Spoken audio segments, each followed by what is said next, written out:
EAGLES, Eagles.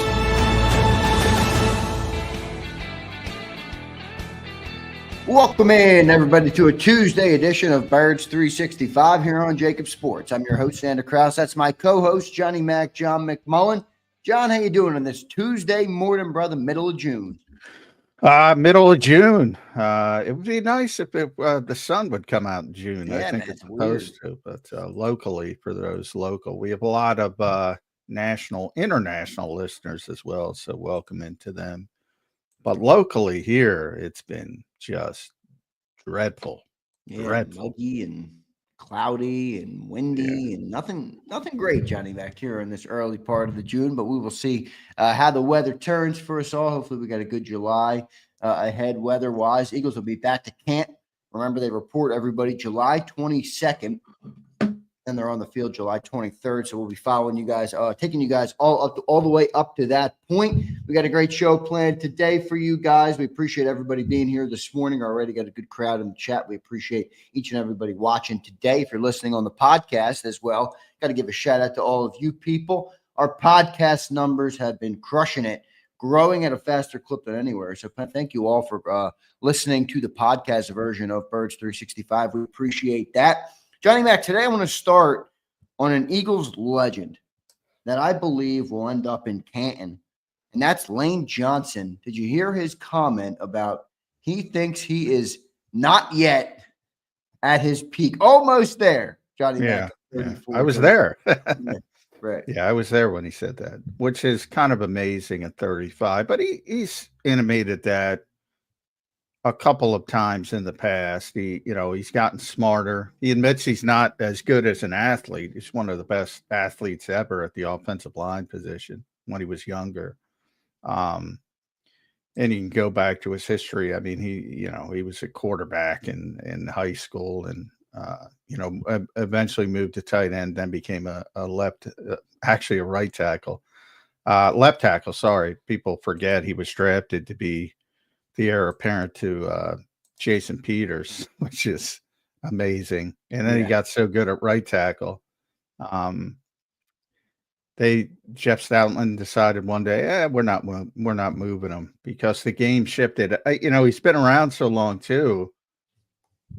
2013, when he was the 4th overall pick, you can start there. A lot of good things happened. Chip Kelly wanted Deion Jordan. Luckily, Miami traded up ahead of the Eagles to get him, and the Eagles were stuck with Lane Johnson, and I use that facetiously. But, even if you go back to 2013, left tackles were more important than right tackles by a wide margin, not only from the way the game was played, but also from how they were rewarded. And that was the whole point of, you got to get a left tackle. You got to get a left tackle. And then you could kind of cobble it together on the other side. If you have a right-handed quarterback, which most people do, it would flip if you have a left-handed, the rare instance you have a left-handed quarterback. But then defenses started to change and it became more important to get to the quarterback at all costs. And, they started putting really good edge rushers on both sides and started to build that way. And the position became more and more important. So if you look early in Lane Johnson's career, you didn't see many all-pros. You didn't see his first all-pro came in 2017, which was Super Bowl 52. Even Pro Bowls. His first Pro Bowl was, I believe, 2017. I'd have to cross-check that. But right tackles didn't go. They didn't go. They took 2 left tackles. And that began to change. So even when you look at his overall sort of resume, I think he's at 5 All-Pros, which is pretty phenomenal. That's the most All-Pros since Bob Brown and Eagles lore. So it's still phenomenal, but it should be more.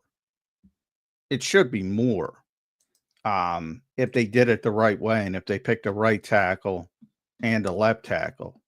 But they didn't do that. And the same thing goes with Pro Bowls, which is a little less important when you talk about Hall of Fame legacy. That's the reason I'm talking about it. So, long story short, he's already in my estimation. And I think, most of the voters are savvy enough to realize that what happened and why, early on in his career and how things have shifted. So yeah, he's already in. He's a Hall of Fame player. And the scary part is he's 35 and he's smarter and he's still holding up. And he's healthy. That's the biggest key. Because when he went through the 2 ankle surgeries, he was thinking about walking away. Yeah, I remember that. That's how bad it was. And the mistake was they tried to patch it together with what they call a tightrope surgery. And didn't work. And he was in a lot of pain. And eventually they shut him down. They had to scale back and do reconstructive surgery. And ever since then, he's felt good. And that can always change. And he admits that. It's a brutal game. But yeah, there's no evidence of him slowing down at 35 years old. And, last season was one of his best seasons. And I don't expect much slippage, if any, this season. Just a great player. Probably one of the best Eagles players of all time, but it's hard to get that kind of recognition when you're an offensive lineman. But that's what he is. Yeah, I wonder how close he is to the top of the list as one of the best right tackles to ever grace a football field. I think 100% he's a Hall of Fame lock. And for those who say, is Lane Johnson better now than he ever was? Well, listen to his 2024 regular season stats. And John, I'm sure you have these as well. I think these are all correct, but I'd have to double check to make sure they're exactly what they were. 937 snaps, 0 sacks allowed, ranked first at the position, 1 quarterback hit allowed, 10 total pressures allowed on 451 pass block snaps, 6 penalties, tied for first fewest at the position, an 88.1 pass block grade, leading all right tackles, an 85.4 run blocking grade, and a 90.6 overall offensive grade, the highest grade of his career. That's pretty unbelievable, John, for that age player to dominate at that position like that, man. That's unbelievable. Yeah, one of the things, the cruel irony of sports is you're at your height physically very early as Right. you're younger, but you're at your height from an understanding and savviness of the game later in your career. And Lane's been able to sort of balance that better than most because he was as I said, he is a tremendous athlete, but he acknowledges he's not the same athlete he was when he came in, but the savviness has made up for it. And he's gotten better and better and better. And I always bring up Tim Irwin, who played for like 17 years, and then he became an NFL agent. He wasn't nearly Lane Johnson, but he was a right tackle, and he played for a long time. And as he got older, he got better because he was just smart, savvy, knew when to hold. Yeah, even things like that, which Right. are, you get away with it. And reputation plays into it. All of it plays into it, but best right tackle in football. No doubt about it. How close is he, John? You think he's in the conversation for the greatest of all time? Well, that's a big conversation. That's a big conversation. But I do think, Lane Johnson's level of dominance, again, I'm a younger fan. I'm not going to know the answer to this question. I don't have the benefit of having watched the guys who've come before him. But I don't know, man. This guy is a dominant football player. Yeah, again, I don't, obviously, I tend to not try to compare him to like guys in the 70s because the game has changed so much. Yeah, right. So in his era, he's the best. And if you're in that conversation, that's all you need. That's all you should need at least. But as far as, it's completely different. You have to be more athletic. But for those people, and I always say the time machine's got to work both ways. So I don't like the people pointing out, well, he was a better athlete than somebody from the 70s, which is completely true. But somebody from the 70s had to sell insurance in the offseason and Yeah. wasn't getting paid, millions of dollars to where they can only concentrate on football, travel, the advancements in nutrition and medical. So I don't like to compare that. But in his era, he's the best right tackle, and that holds some weight. And there's some good ones. And Tristan Wirfs played right tackle, left tackle now, but Penei Sewell's obviously tremendous, but Yeah. Lane's been doing it for so long. Trent Williams, I feel like it's Lane and Trent are the two top tier 1 level tackles that have been around recently, and just to go with the modern era. Yeah, I mean Trent's a left tackle and has been a left right. tackle, and that's part of it because he is a left tackle, and most would put Trent ahead of him, but again, part of that is just the left versus right that he's gone through his entire career. But Trent Williams is one of the best offensive linemen ever, I would say. He's not quite that level, but he's right underneath it. And that's not a bad thing. That's not an insult. No, it's not. It's not. They're both unbelievable players. I have them as the tier 1 guys from the modern. I know they are different, as John pointed out. Trent Williams is a left tackle. John, I guess the tough question with this would be, does the suspensions that Lane Johnson had for PEDs in 2016, and I think he had another one in 2014, a shorter one, did they impact at all his legacy? How do you see that, with a guy like a Hall of Fame voters or, I don't know. I mean, I think he's so dominant, he'll overcome that. Yeah, but I got to wonder if it has some impact. Zero impact. You Zero. think so? Wow. Yeah. Okay. For whatever reason, and it is stupid, but I think football's got it right. Like, there's guys that have used PEDs, but we don't know who used, who didn't use, blah, blah, blah. And for many years, it was the wild, wild west in football, and everybody was using it. But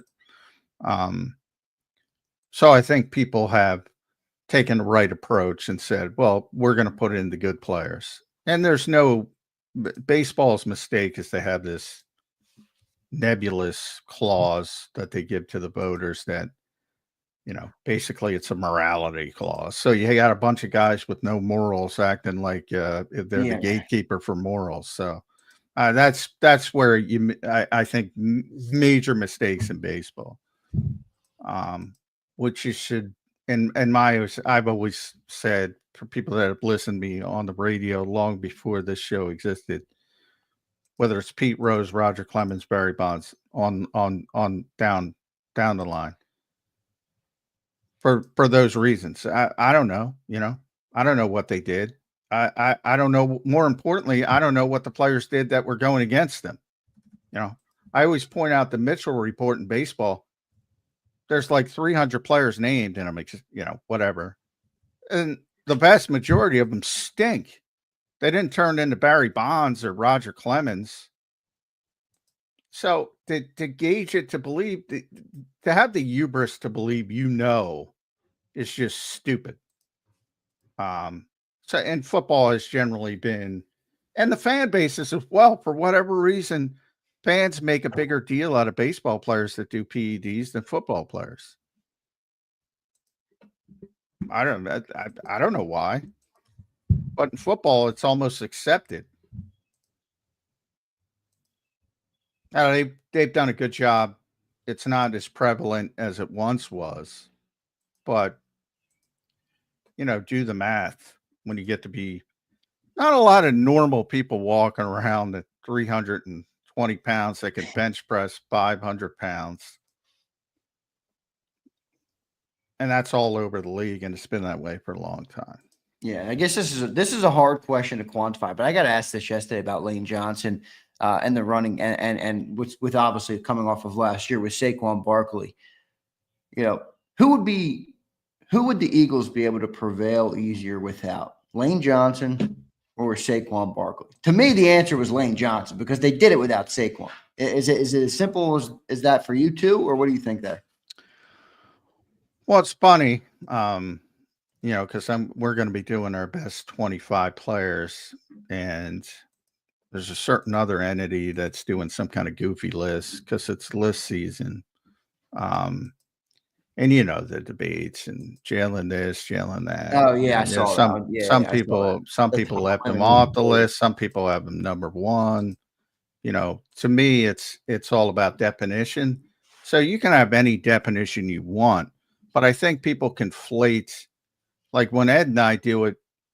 My definition, which I've said multiple times on this show, is who does their job the best. That's my definition of best pure football players. Because guess what? At quarterback, and the Eagles have a very good quarterback. But at quarterback, if you have a very bad quarterback, he's still the most impactful player on your team. So Right. if God forbid Jalen Hurts gets injured, the next day, the most important player on the Philadelphia Eagles is Tanner McKee. Period. End of sentence.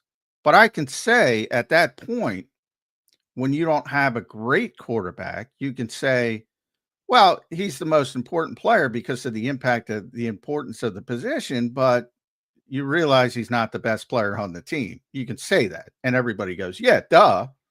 But when you have a really good quarterback and you say, guess what? He's not the best player, the best football player on the team. And think about all the fucking players on this team. That's what I mean. This team is in particular is a tough one. Is a different Lane conversation. Johnson, Jordan Mailata, Saquon Barkley, A.J. Brown. PFF just ranked A.J. Brown the best receiver in football. The best receiver in football, ahead of Jamar Chase and Justin Yeah, Jefferson. but that was a guy on PFF, right? It wasn't Yeah. Everybody's got their list, and if you Right. don't like it, just turn to the next one. Exactly. It'll have Chase, your favorite receiver, Jefferson, whatever. But he's in the conversation. They have so many good players. Jalen Carter, we haven't even met. They have so many. Quinyon Mitchell early in his career, Cooper DeJean early in his career. Think about it. I think if you think about it, if you define it correctly, you understand. All right, who are the best pure football players on this team? And to me, it starts with AJ and Lane, and you can argue back and forth. And last season, if you're just going last season, because a lot of people will say Saquon, and that's fine. He's phenomenal. Jordan Mailata had the best season of any offensive player. But if you want to use some consistency and longevity, it's AJ and Lane, and you can debate back and forth. But there's so many good players on this team, and I think if you say if you look at it that way and say, well, does Lane Johnson do his job better than insert name? Yeah, probably. Does AJ Brown do his job better than insert name? Probably. Saquon's in that category. Jordan's in that category.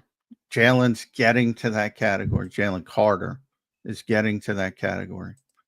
There's so many good players on this team. I can't wait to see your top 25 list. I feel like there's so many names that could make that top 10. I mean, how do you do it, John? Do you do it a full career, or like will you do it based on the 24 season? No, I impact it. To me, it's the moment. It's the best 25 players on the 2025 Philadelphia Eagles. Okay. So, Like, I wonder where Cooper and Quinyon will be, because I think they both did their jobs pretty well last year. Yeah. Like, it's hard, you know what I mean? It's harder to But gauge I mean, that it bleeds. first year. It bleeds over a little bit because when you have somebody like who's done it for as long as Lane, is he going to get more deference than Quinyon and Cooper? Yeah, of course. And even Zach Bond for that. I didn't mention Zach. There's so many good players on this team. It's ridiculous. Yeah. However, it is. I started because we're going to start it soon. I think June 20th, but I started putting it together, and I will say it's tougher to get to 25 than it has been. So they've suffered some attrition. Right. But it's still an amazingly talented team at the top of the roster. And that's preparing you because people are going to be upset. But I think if you look at it logically, You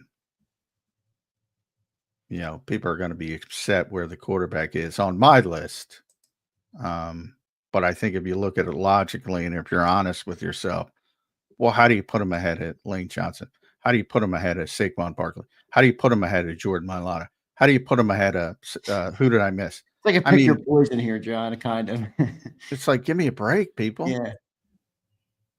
You're completing impact of the position with the definition of the respective jobs. Right. And if you're now you can have a different definition. But I always say, I'm just telling you my definition. I'm not arguing other people's that. That's a waste of time. But I like the way you do it. Who does their job the best? The one thing I would say is, and I'm not saying he's better than the guys you just named or did his job better than the guys you just named, but the one thing I did think about, like with Jalen, was would another team, John, who had a quarterback as good as Jalen, would they have went with what the offense did last year? Like, for example, if Joe Burrow had an offensive line and Saquon Barkley, they probably wouldn't build their offense like that. But if they were having that level of success running the football, would they allow it to happen like that, like the way Jalen Hurts did? I don't think they would. No, they wouldn't. They wouldn't even get into that position because and that's, by the way, maybe you should. You know, that's probably a better question. You know, but your belief and part of it is when you have a player like that, like Joe Burrow, your belief is you don't have to do certain things. And maybe that's unfair to the quarterback. Maybe people should start thinking about, you know, building. I always say, you know, it's a copycat league and the Eagles have had tremendous success, but they copied the wrong things. They try to break off a piece here and there. No, what you should be doing is building up the offensive line, number one, to a ridiculous degree, and then filling in. And, you know, then the business part of it is you have to have, which might be the most difficult part of all, the business part of, you have to get an owner willing to spend cash in the immediacy and, you know, have voidable years on the back end of contracts and be able to build the roster in the moment. So I know you brought up Nicole Lynn and her describing Jalen when he got his contract, which is important. Don't get me wrong, but if you don't have an owner willing to set up the contract the way the Eagles set up the contract, exactly. it's a waste of time. You know, it's not like he's not getting the money. He's getting the money, but the Eagles are just willing to do this unique accounting at the expense of paying a bunch of money down the road when maybe it will affect them in certain seasons where they can't build the way they want to, but it's a give and take. It's basically, you know, kicking the can down the road with the credit card, basically. But you pay the cash up front, right? Or a lot. Yeah, the cash is up front. But I think a lot of people, when people say dead money, that money's already gone. Like that has no impact. Well, that's why I don't love the credit card analogy. I hear it used a lot, but you got to pay a credit card. Like this is technically paid. It's just impacting your cap. Yeah, it's not a perfect analogy, but it's not like an actual bill. It's just yeah. It's an analogy from the standpoint that you still have to pay for that bill as far as accounting. Right. So right. They're off the cap. It's not a perfect analogy because yes, you have to actually pay money, but and the money, don't miss your credit card payments, everybody. And the money is paid up front here, but and that's another, like, I remember we were talking about that with Mike Gill last week, and it was, you know, well, that's just this year. Like if they pay $16 million, everybody's going down to Jair Alexander. No, it's not. That's the whole point. Well, it is, and it's not. The whole point is, and it doesn't have an impact on 2026, but it does because the Eagles have spent more money over the past decade than any team in the NFL. That's why they're in the position. That's why they reset this offseason, because they want to restock the coffers so they can do it again with this second wave of great players. We just talked about some of the great. Where here comes Jalen Carter, here comes Nolan Smith, here comes Cooper, here comes Quinion. Right. They want to restock the copper so they're in a position to pay those guys. And that's why they reset and rebooted a little bit. So if you go out and pay $16 million after spending the whole offseason being disciplined, well, that's all up front. That's all coming today. Now, you can use the voidable years from a cap standpoint. That's why it's cash over cap. The cap's not the problem. The cash is the problem.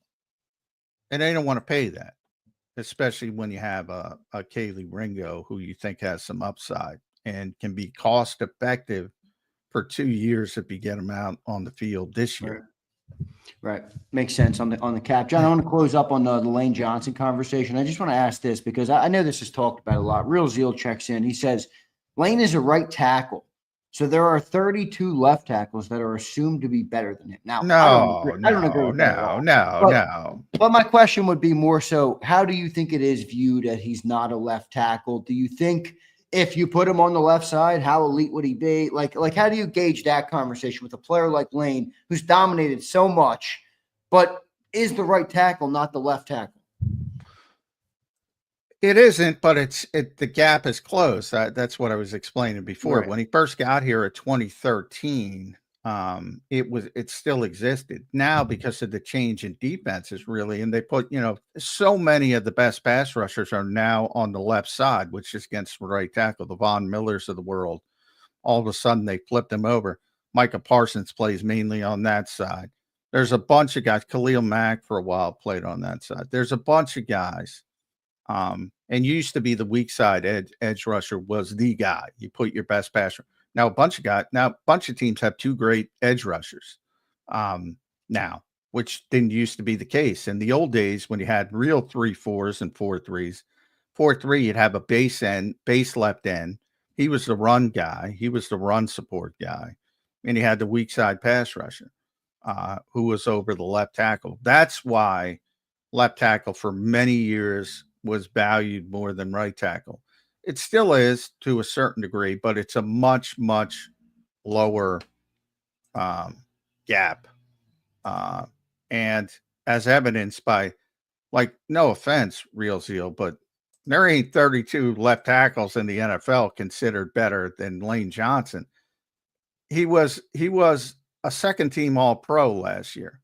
Which that means first team, but and that's a good debate, but that means there's two guys considered better than him. That's it. And you're right. He probably should have been first team, but that's it. And he's been an All-Pro now, 2017, 2021, 22, 23, 24. So 4 consecutive years. He's been at least a second team All-Pro. Was first team in 2022. So no, that gap has changed dramatically, shifted dramatically. But again, if you go back to use Trent Williams as the example, let's look up Trent. I don't know how many All-Pros he's got, but I think he's 3-time first team All-Pro. I think you'd have to tell me though. 3-time first team All-Pro. I'm not sure how many total All-Pros he has. I think he was an 11-time Pro Bowler. Yeah, he's 11-time Pro Bowler. Yeah, actually, Lane's got more All-Pros, so that tells you. But 11 times, not even close from a Pro Bowl. You said Lane was what, 4 or 5? Five, and he's got 4. But he's got 11 Pro Bowls, and Lane's got 6, which is a disparity that shouldn't exist. But again, early in his career, they wouldn't take, and Lane, that would piss Lane off to be honest, because they wouldn't take any right tackle. It would be 2 left tackles, right? And which is not off. Yeah, which was not which is not the way it should be. And a good thing, and my buddy Rob Motti is in charge of the AP All-Pro voting, and I get a vote, and we have to pick a left tackle and a right tackle. You know that shifted years ago. But again, it wasn't that way in 2013. I'm not sure when Rob changed it, but and for many Pro Bowl, it was even worse. They would just take all left tackles. Yeah. which is not fair. But that has changed. And part of the reason it's changed, and the biggest part, Lane Johnson. And to a lesser degree, but he paved the road. Now Panay Sewell, but Lane paved the road, paved the lane. To use the pun. Paved the lane, nice. All right, good stuff. I wanted to give a segment to Lane Johnson because I feel like this dude is as appreciated as he is, John. It still sometimes feels like he's underappreciated. I mean, you look at the stats that he has. It's almost like one of those things where he's so good. You stop paying attention to it because you don't think about it. You don't worry about it. It's not something that comes up at all. I say all the time, the biggest luxury for the Philadelphia Eagles, and I mean the biggest luxury on field for the Philadelphia Eagles for many years, really, and really most recently since Jordan took off, they do not help their tackles at all. No. And if you look around the NFL, half of the game planning is designed to help somebody on the offensive line. Because I always say, if you can't block people, you can't play offense. And the Eagles go into every game not worrying about their tackles. Every single game. They're the only team in the NFL that has that luxury. It's amazing, man. Lane's a great story. Lane will be headed to the Hall of Fame. Jordan Mailata won't be far behind him. He'll play a lot longer than Lane plays. At least I presume he will play. Yeah, George's got to play. George's not no doubt about it. But not yet. But if he has another 3-4 years, like Lane Johnson at Jordan's age wasn't either. You mentioned it. His first big year was what, 2016? You said 2017. 2017. Well, not his first big year. His first recognized big year, I would say. Right. Not his first big year, personally. He was a very good player before that. I think my George is headed right there too. I don't know. Jordan's got a long way to go. Jordan was, by the way, Jordan was the best player in football. Jordan has a different hurdle to overcome. People don't believe his pedigree. He's got to overcome that. They don't believe the player he's turned into. It's such a weird thing. There's so many. Yeah, it is. He still to this day has never made a Pro Bowl, Jordan Mailata. What? He finally got over that hump as a second team All Pro this year, but he didn't make the Pro Bowl. Yeah, it's absurd. Yeah, that is weird. See, that's the one thing where it's like, it is so interesting where we talk about these draft positions, and it really doesn't matter all that much for what happens in the career of a player, but there is little ramifications that oh my God, still exist and still pop up all the time. And this is a perfect example of Jordan Mailata is like damn near one of the best left tackles in football. Last year, I think he was the best left tackle in football. He's the best offensive player in football, if you believe PFF. He's the best player in football, offense, defense. He was number one. He didn't make the Pro Bowl last year? Didn't make the Pro Bowl. What? Who made the Pro Bowl? Don't know. Soon. Tristan Lane Wirfs made it. There's a lot of good tackles. But yeah, no, I'm not saying those other guys aren't great, but I feel like Sewell certainly made it. So there's three guys right there. Sewell, Wirfs, Lane. I forget who the fourth one was, but so, a lot of tough competition. Those guys have the pedigree and the history. Yeah, it's very difficult to break through. And once you break through, then it comes. Then you're Pro Bowl every year. Yeah. Then there'll be back end years where you probably don't deserve to be in the Pro Bowl. Yeah, right. With the seventh rounder, though, it's hard to get to that, to get over the. Well, not only the seventh rounder, I think more important is his history in that, which we always talk about, his great history of showing up, not even understanding how to put on his helmet, to turning into the best left tackle in the NFL last season. I think there's people outside of Philadelphia who say, "Oh, he can't really be that good," but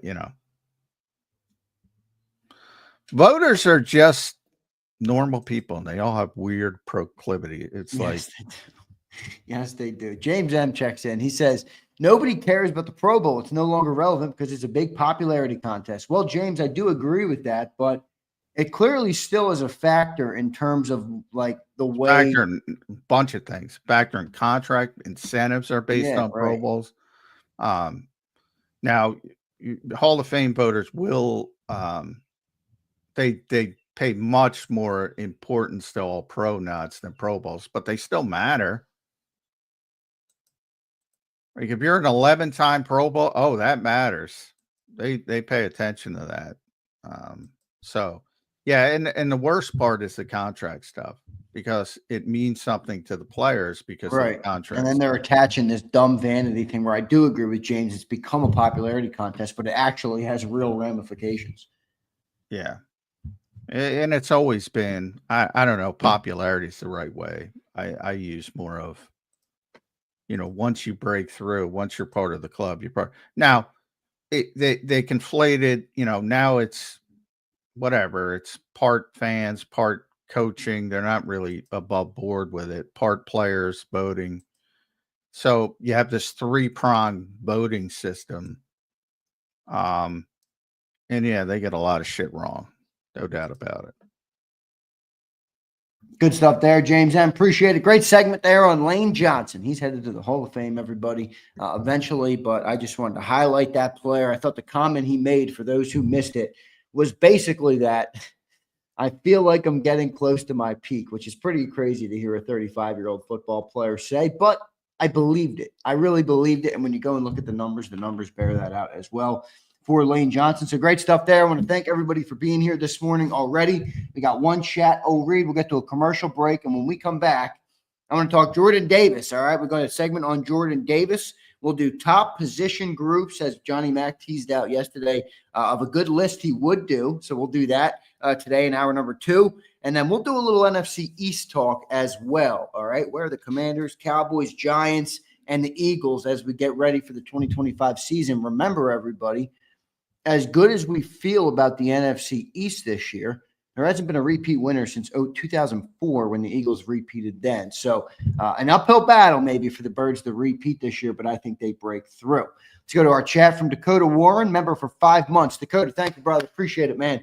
I have been watching your post, man, laying concrete. Sometimes, Dakota, I live through you because, I sit here behind a computer screen all day, and I'm like, man, laying concrete sounds pretty fun right about now. Get out in the sun and lay some concrete. So I live through you, brother. Dakota says, been killing it this offseason, guys. Big Sills, too. Sorry I haven't been on live much. This is our busy season in the asphalt world. Just know I'm watching the replays every day. Appreciate the Eagles content every day. Dakota, thank you, brother. Appreciate it, man. Great comment. And keep grinding over on the asphalt. Appreciate it, man. Let's get to our commercial break. We'll be right back here on Birds 365 in 3 minutes. Hit that like button, everybody.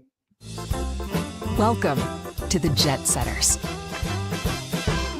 and the High Rollers, to the Shot Takers and the Tastemakers.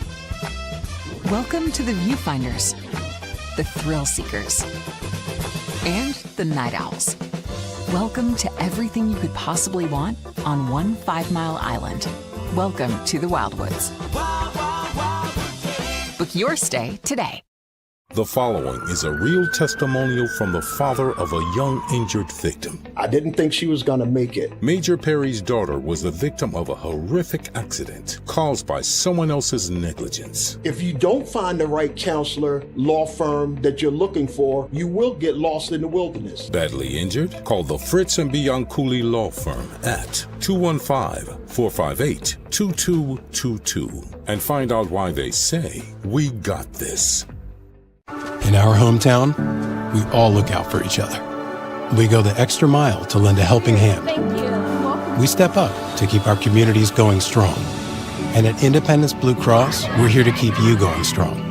We've been deeply rooted in our communities for more than 85 years. And that connection to members has earned us our spot as the #1 health insurer in the region. So while you look out for your neighbors, know IBX is always looking out for you. Your financial future is on the line. Are you ready for what's next? At Leone & Company Wealth Management, we help young professionals, business owners, and pre-retirees navigate the complexities of building and protecting wealth. For young professionals, we'll help you grow your wealth, plan for your future, and make the most of your hard-earned dollars. For business owners, we provide strategies to protect your company, manage risks, and create a lasting legacy for both your business and personal wealth. For pre-retirees, we'll design a plan to secure your retirement, ensuring you can live comfortably and confidently in your next chapter. Whether you're just starting out, managing a thriving business, or preparing for retirement, we're here to help you take control of your financial future. The first consultation is on us. Get the advice you need without the cost. Let's make your financial vision a reality. Take the next step. Scan the QR code to schedule your free consultation today. And of course, go Birds.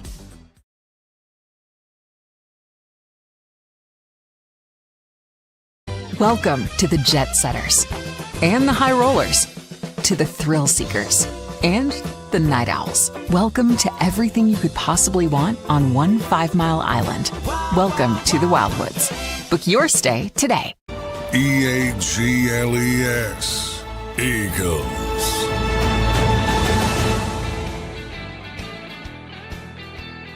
Welcome back in, everybody, to a Tuesday edition of Birds 365 here on JAKIB Sports. I'm your host, Zander Krause. That's my co-host, John McMullen. Give us follows on X and the social platforms at Zander Krause and at JF McMullen. Appreciate everybody for being here today. We've had great crowds all through the offseason. So, again, thank you all. All super chats will go to the top. We appreciate it. Hit that like button for us. Let's try and get to at least 100 to 150 likes here on the live show. We appreciate that. Great opening segment on Lane Johnson, Johnny Mac. John, another guy I want to talk about today is Jordan Davis. All right, I think there's a lot of questions around this player. Obviously, he was taken up in that first round a few years ago. He's now going into year 4. They picked up the 5th-year option. We're all wondering whether a long-term contract or a longer-term contract will come. I got plenty of questions on this player, but I'll start with this, John.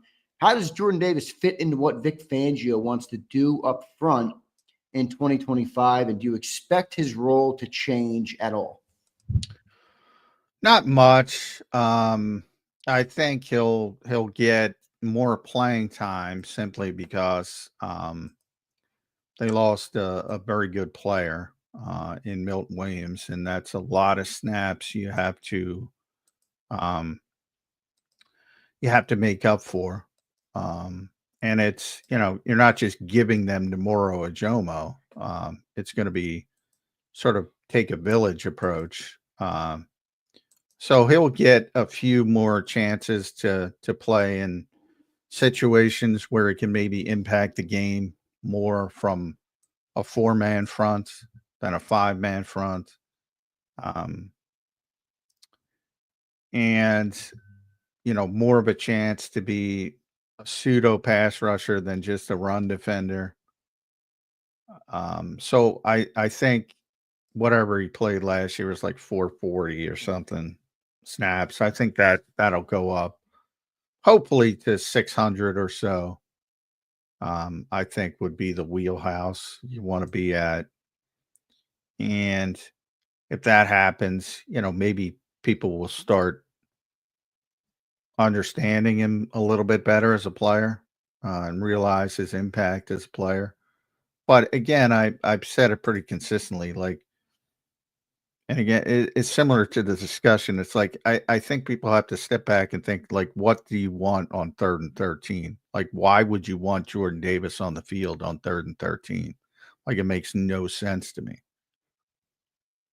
Like, maybe he's out there, but that's not your working. That's because Moro Ajomo has failed. Is that what you want? Because obviously you're going to have Jalen. I think if Moro Ajomo fails, Ty Robinson is a good spot, a good chance to slot in there. Well, and yeah, we'll have to wait. Ty's an interesting, and I asked about Ty. Ty's like, first of all, people are impressed by him because when you see him, he's just, he looks like the Incredible Hulk. Right. So he stands out from a physical perspective, and he also tested really well. But and again, it's just a spring, and they don't have pads on. I think he's the type of player that's going to stand out when he's got pads on. But he doesn't. His athleticism doesn't translate on the field, so I have to see that. From what I've seen, he's just a big hulking physical guy, and he needs to translate his athletic ability to the field more to be a pass rusher. That's my early take on it, but I wouldn't expect splashiness from him early on. I think he's going to be more of a, it took Milt a long time to get to where he eventually ended up. So I think you're going to have incremental steps with Ty Robinson. But to get back to the original point of Jordan Davis, yeah, I don't even know why. I think if people looked at it that way, they'd stop having the discussion. 3rd and 13. Why do you want him on the field? I've asked the people in the chat. Why do you want him on? Well, I think because there's the attachment of, I know, and I've tried to move on from this, but it is the 13th overall pick. I mean, shoot, we talked about pedigree a little bit last segment with the offensive lineman. Yeah. I think that goes into it. But even if you try and move on from that, I think everybody's trying to envision a world where you keep him on the football team, and $18 million, if that's what it's going to take to get it done, or $20 million, I think that's where it comes in. And people are like, I don't know if this player is worth that. I mean, and John, I don't know, add some context to these. I'm looking at Jordan Davis's PFF grades for the 2024 regular season. Overall grade, he was 65.9. Pass rush grade, 65. And run defense grade was 57.6. He was 79th out of 219 qualifying defensive tackles. Like, it doesn't even really sound like he's that good I don't against the run. Can I ask where you got those? Because I'm looking at them. Because all right, well, give me it. I got it from a source here, PullsPFF.com. He was 20th of the interior edge rushers last year. 20th in the NFL. He was 20th. Why is it? I'm on PFF.com. It says right here, overall grade 65.9, 49th out of 219. Yeah, I don't know where you're looking. Go to premium. I'm in the premium stat. Go to player grades, go to by position, interior defender. All right, we'll give the grades for him for the people, because I do think, I mean, I don't know. I think the conversation is still worthy of having. Like, how good is he against the run? And then, is there more for him, and is that worth $18 million? I think that's where the conversation comes in. Well, the discussion on whether he's worth $18 million. I mean, that's a more legitimate discussion, because generally you want a 3-down player, and he hasn't been a 3-down player. He's been a 2-down run stuffer. So as an organization, you have to sort of define, how important it is to you. Unfortunately, with the Eagles, again, it's a little bit easier for a team that doesn't have so many good players. See, the Eagles have the difficult decision of, having to draw that demarcation line, I always say, and lose some good players. They did it this offseason with Josh Sweat and Milton Williams, and CJ Gardner-Johnson. These are all good players that, take CJ aside, where there's some other things that add to the debate. But these are good players, and even Isaiah Rodgers and on down the list of guys they lost, they would have liked them all back, but you can't pay everybody when you have that many good players. But he's a very good run stuffer by his job definition. And is he the best pass rusher? Is he ever going to be the best pass rusher? Probably not. But again, there's a lot of things, like Dallas Goedert had a poor season blocking last year. If you just look at the raw number, if you're doing PFF, if you're just looking, but that doesn't take into the context that there's like 5 tight ends that can block now, and he's still one of the best, but it's all, is he, like Lane Johnson when you're trying to run block or pet? No. But against other tight ends, he's still one of the best. And there aren't a lot of run defenders. We talk about the way the NFL, and that's what the Eagles and Baltimore to a lesser degree were able to take advantage of. Well, everybody's putting these light bodies not only on the defensive front, but at linebacker and even in the secondary. And I thought it was always going to be New England. It turned out it was Baltimore and the Eagles who woke up one day and said, you know what, we're just going to bully the F out of these guys. So there aren't a lot of really good nose tackles anymore. At least from the traditional sort of measuring stick of, I call it the Pat Williams measuring stick because I covered him. It's just you couldn't move the guy. Lodi Nada in his prime. You couldn't move him. There aren't a lot of those guys. So you don't really want him to you don't really look at that player and have a desire for him to develop into more than what he is technically, it sounds like. Oh, you always want to get better. No, get better, but you don't have a desire my for him point to be is I hear everyone say that, but they don't think about what that means. And what that what means. do the Eagles think? Like Howie Roseman's going to sign the contract. What does Howie want, do you think, from Jordan Davis? Is he good with what you're saying? Just be a great run stuffer? Or is it like, hey, if I'm going to pay you the extension on top of the 5th-year option, I got to see more? No, he's under the demarcation line. But he's under the demarcation line because they have too many good players. Like if he were on a lesser team, you could pay him $18 million. You'd say, yeah, that's a good player. That's an impactful part of the team.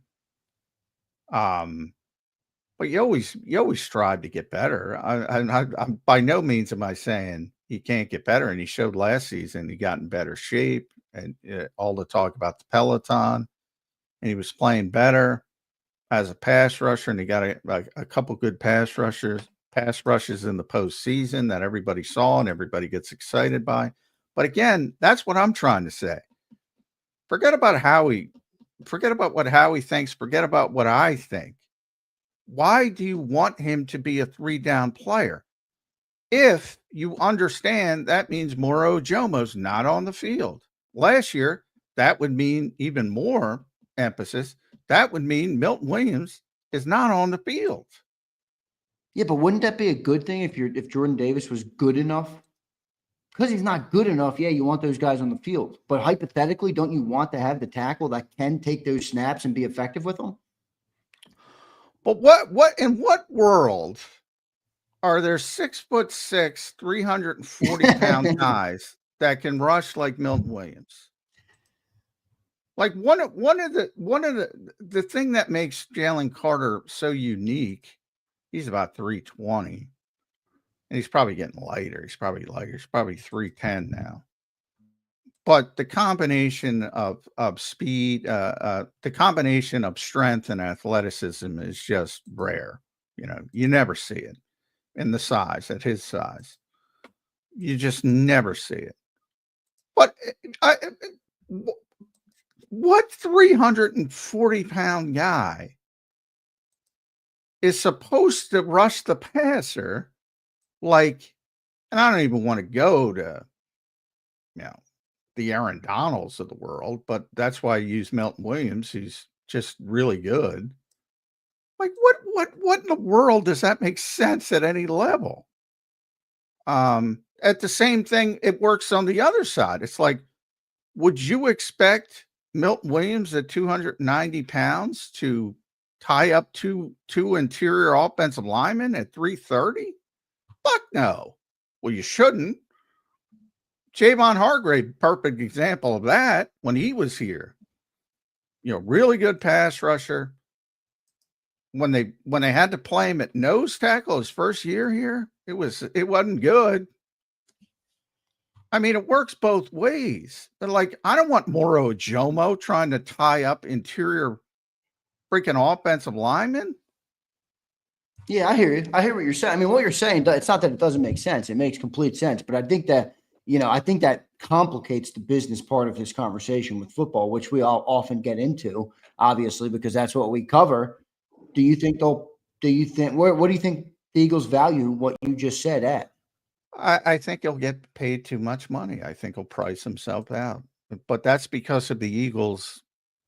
He won't price himself out of the NFL. That's part of the problem. There will be NFL teams willing to pay him because they don't have as many good players as the Eagles, and they can fit him in at that number. It already happened this year. The Eagles can't fit Josh Sweat in at the number he got from Arizona, but Arizona could. Yeah, it's true. New England and their crappiness right now can't, the Eagles can't fit Milton Williams in at that number, but I got a bad feeling about what's going to happen to Milton Williams' career after leaving the Eagles. Well, I think he's going to be a good player, but to your point, he's not going to live up to that contract. So, he'll probably be cut in 2 years, but I think he'll remain a good player, if that makes sense. But he's not going to live up to that contract. Happens all the time in free agents. John, back to Jordan Davis. We hear about the athletic traits a lot with the guy, and they are pretty impressive. What's the biggest football skill you would say he needs to refine, work on, improve to get better at what he does right now? Well, it's all pass rush. I mean, he's not a great pass rusher from a technique and a footwork, handwork. It's not a great pass rusher. So he doesn't have upside like some of the other nose tackles in the league that are Vita Vea and Dexter Lawrence type guys. No, right? Not even close. Well, I think there's like one Dexter Lawrence. Yeah, but when you take a nose tackle at 13 overall, the hope is that he does have that upside. Do you agree? Well, again, the pedigree comes into it. I mean, I wouldn't. Well, yeah, that's because nose tackles aren't picked in the top 13, John. That's the reason they typically aren't. So, the Eagles probably made a mistake taking him that high, if you want to look at it from that standpoint. There's one guy, and he's on a bad football team, Dexter Lawrence, who's, I don't know what Dexter is, probably 340-ish. And he's a good pass rusher. And he's just a good all-around player. But I mean, everybody else is at that size is limited from a pass rushing standpoint. Literally everybody else, including Vita. Now Vita gets a bigger push. Vita is what you want from a pure nose tackle, just a guy who can push the pocket. And it's clear, like, Vita's like really strong. Like back in the Linval Joseph, who was here, but Linval in his prime with the Giants and the Vikings, that dude, he was regarded as the strongest player in the NFL, and he would just push the pocket. So could he, get to that level? I don't know. I mean, some of that's just natural. Like, I don't think, going in the weight room's a big part of it. Don't get me wrong, but there's certain guys that are just immensely naturally strong. Yeah. Justin Smith was, for people that remember him, just in a league full of strong guys.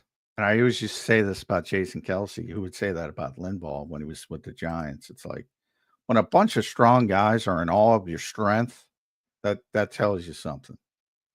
And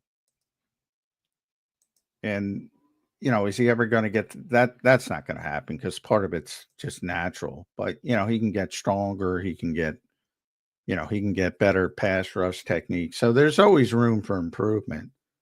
But he's a really good player in his role, and a really important player, because the Eagles can't find a damn backup, and they've been looking for years.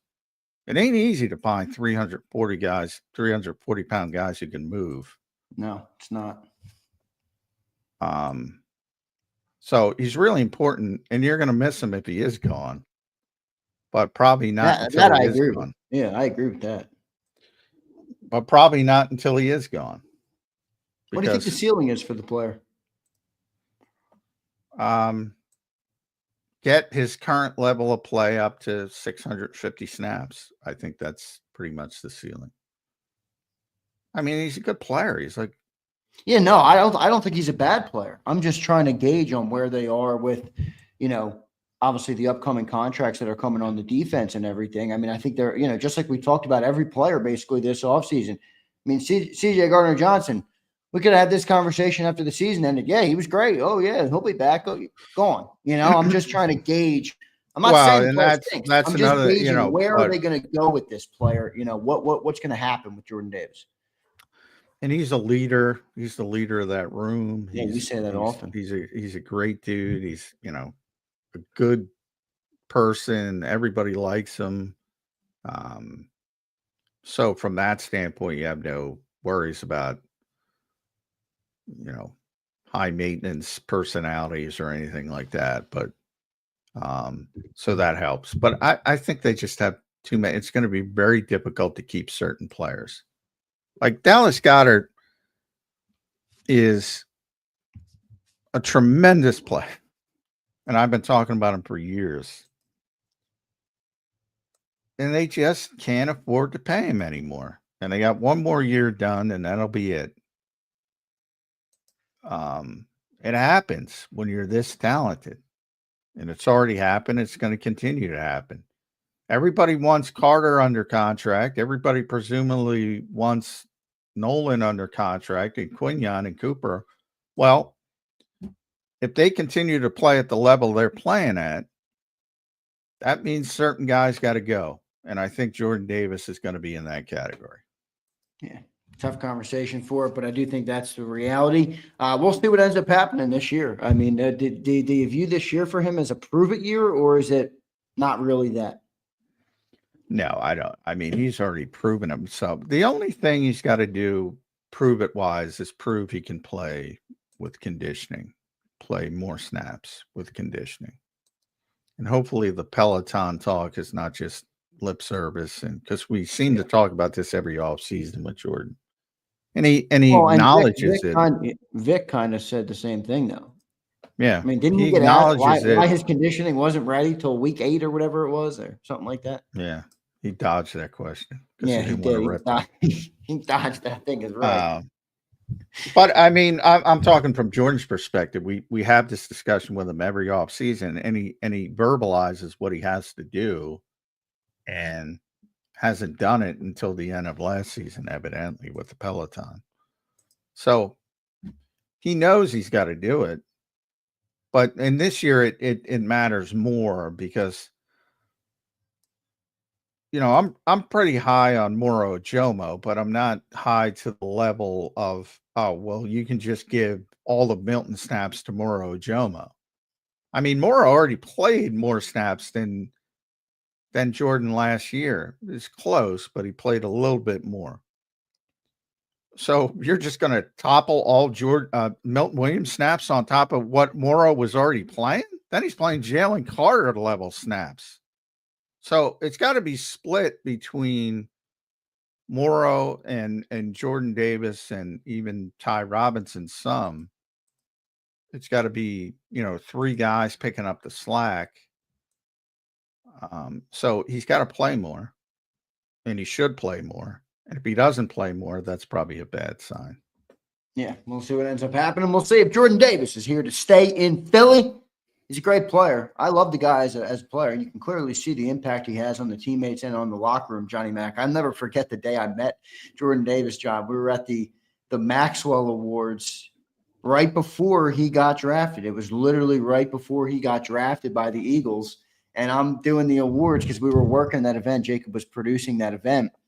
And I walk in the back room, and Jordan Davis is there with his mother. And I'm like, Jordan Davis, we need you in Philly. And I was just blown away by the size of the dude. He is a massive dude. Yeah.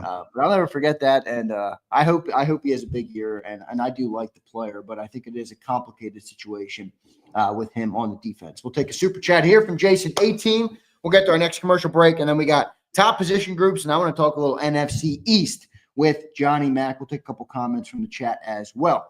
Jason A-Team, $10. Jason, thank you, brother. Big support of the channel here in June. We appreciate that very much.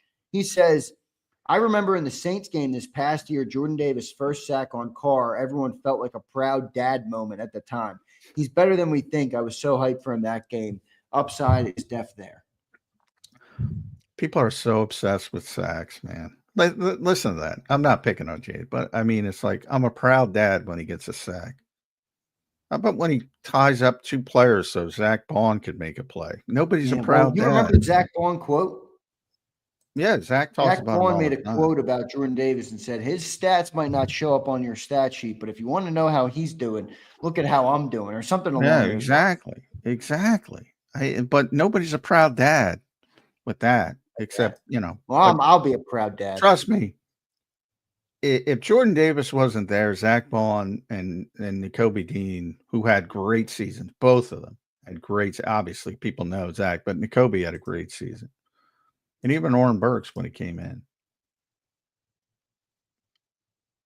You're going to miss him when he's gone. You probably won't even know why, but you're going to miss him when he's gone, because if there's somebody up there who can't tie up those guys and can't let Zach Bond run free, and can't let Jahad Campbell, when he gets back, run free, and can't let Nakobe Dean or Trot or whomever it is, they're not going to look as good. But people like the sacks, man. Well, isn't it more broken though? That it's like not just fans, like players get paid on sacks. Like Josh is right, players get paid on sacks. Certainly edge rusher, not the defensive tackles. There's an understanding that they're not going to get huge numbers now. Yeah, but players overall in the NFL get paid on production, not on team wins. That's what they get paid on. Yeah, well, yeah. But I mean, there is a little bit of a difference between defensive tackle and edge rusher. Like edge rushers, yeah, but they get paid purely on sacks but who's the guy, man?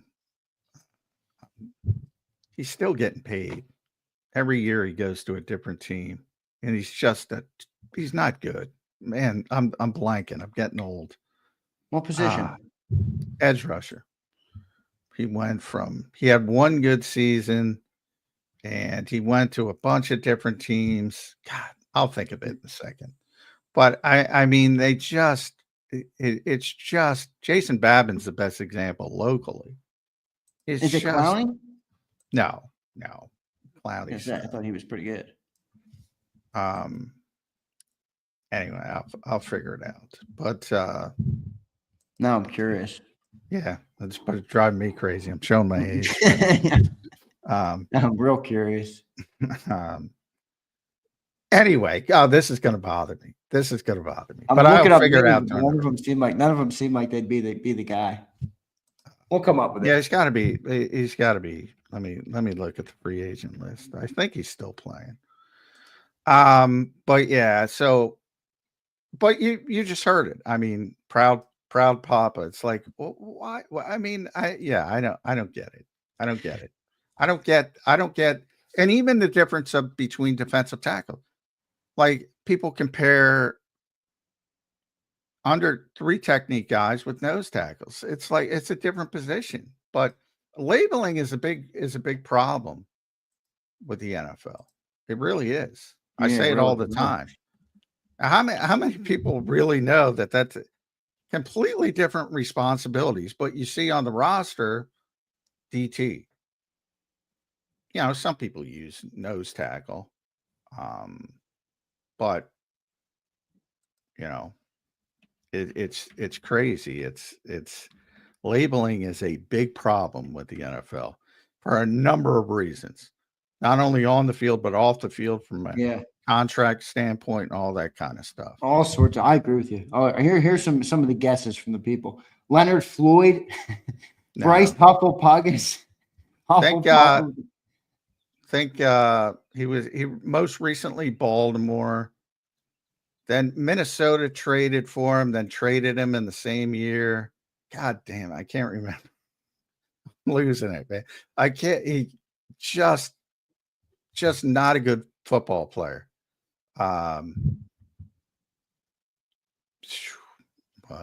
maybe he isn't. Looking. I'll take a commercial break, John. You'll find it in the break, and we'll get back and we'll discuss. We'll get the name here on Birds 365 of who it was if we can find it. Good stuff there. Great segment on Jordan Davis. Jordan, we got high hopes, all of us. I think he's a great player, but I want to see him really steal it, man. I really want to see him earn it and steal that job. Not that he hasn't earned it, but I want to see him be a no question type of guy where we extend him, because I do think, John, he is a big part of that leadership on the defensive side. And look, life after Brandon Graham, no Darius Slay. We need some leaders. We got a young defense, man. So we need some leaders. So hopefully Jordan Davis can do that. Let's get to our commercial break. Appreciate all of you guys for being here this morning. Hit that like button. What are we up to on the likes? 73. Come on, man. Let's get to 100 likes before we get back from the commercial break. I appreciate each and every one of you for listening. Drop your comments in the chat down below. We'll be right back in 3 minutes on Birds 365. Welcome to the Jet Setters and the High Rollers, to the Shot Takers and the Tastemakers. Welcome to the Viewfinders, the Thrill Seekers, and the Night Owls. Welcome to everything you could possibly want on one 5-mile island. Welcome to the Wildwoods. Book your stay today. The following is a real testimonial from the father of a young injured victim. I didn't think she was going to make it. Major Perry's daughter was the victim of a horrific accident caused by someone else's negligence. If you don't find the right counselor, law firm that you're looking for, you will get lost in the wilderness. Badly injured? Call the Fritz and Bianculli Law Firm at 215-458-2222 and find out why they say, "We got this." In our hometown, we all look out for each other. We go the extra mile to lend a helping hand. Thank you. We step up to keep our communities going strong. And at Independence Blue Cross, we're here to keep you going strong. We've been deeply rooted in our communities for more than 85 years. And that connection to members has earned us our spot as the #1 health insurer in the region. So while you look out for your neighbors, know IBX is always looking out for you. Your financial future is on the line. Are you ready for what's next? At Leone & Company Wealth Management, we help young professionals, business owners, and pre-retirees navigate the complexities of building and protecting wealth. For young professionals, we'll help you grow your wealth, plan for your future, and make the most of your hard-earned dollars. For business owners, we provide strategies to protect your company, manage risks, and create a lasting legacy for both your business and personal wealth. For pre-retirees, we'll design a plan to secure your retirement, ensuring you can live comfortably and confidently in your next chapter. Whether you're just starting out, managing a thriving business, or preparing for retirement, we're here to help you take control of your financial future. The first consultation is on us. Get the advice you need without the cost. Let's make your financial vision a reality. Take the next step. Scan the QR code to schedule your free consultation today. And of course, go Birds.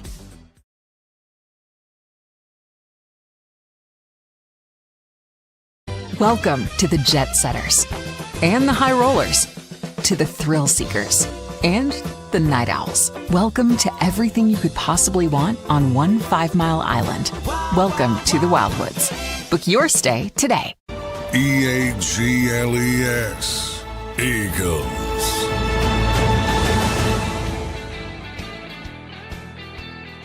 Welcome back in, everybody, to a Tuesday edition of Birds 365 here on JAKIB Sports, your daily Philadelphia Eagles show from 8 to 10 a.m. every single morning. We welcome everybody. We thank all of you guys for being here this morning. Johnny Mack, before the commercial break, we teased if we had the name. Yannick Ngakoue. Hey, there it is. Somebody was guessing that in the chat. There it is. Yannick brutal football player. I'm exaggerating. But he had big sacks. He had big numbers in Jacksonville. My always compare 20-point scorer on a bad NBA team. People keep bringing him in and say, "Oh, he got 10 sacks, he got 9 sacks, he got 10." Every year he's on a different team. Just one trick pony. One of the worst run support players I've ever seen. And, but he had sacks, man. I always talk about quarterback evaluation is broken. And defensive football, sacks break people. It's like, I'm picking on poor Yannick. Yeah, nice guy, which is sad because he was in the crawl. He got some. He got them saying he's played a long time, legitimate NFL player, a lot of sacks, but he's not a good all around player. And people are giving up 2nd round picks for him, 3rd round picks, not now, but in his prime, and everybody's well, we can figure it out. No, you can't. Can't help you in the larger scheme of things.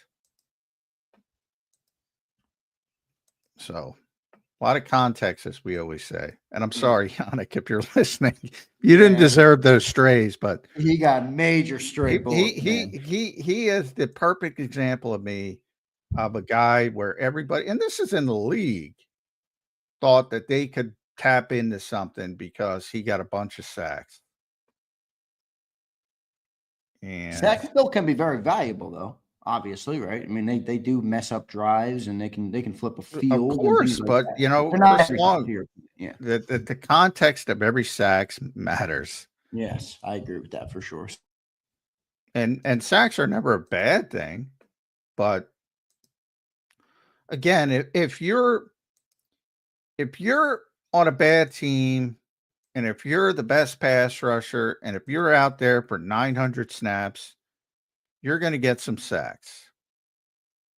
And that doesn't necessarily mean that they are impactful or they're helping you be a good defense or a good team, and that's why I use everybody in the NBA has a 20-point scorer, almost from Oklahoma City on down to the worst team, because somebody's got to play 40 minutes and somebody's got to score some points.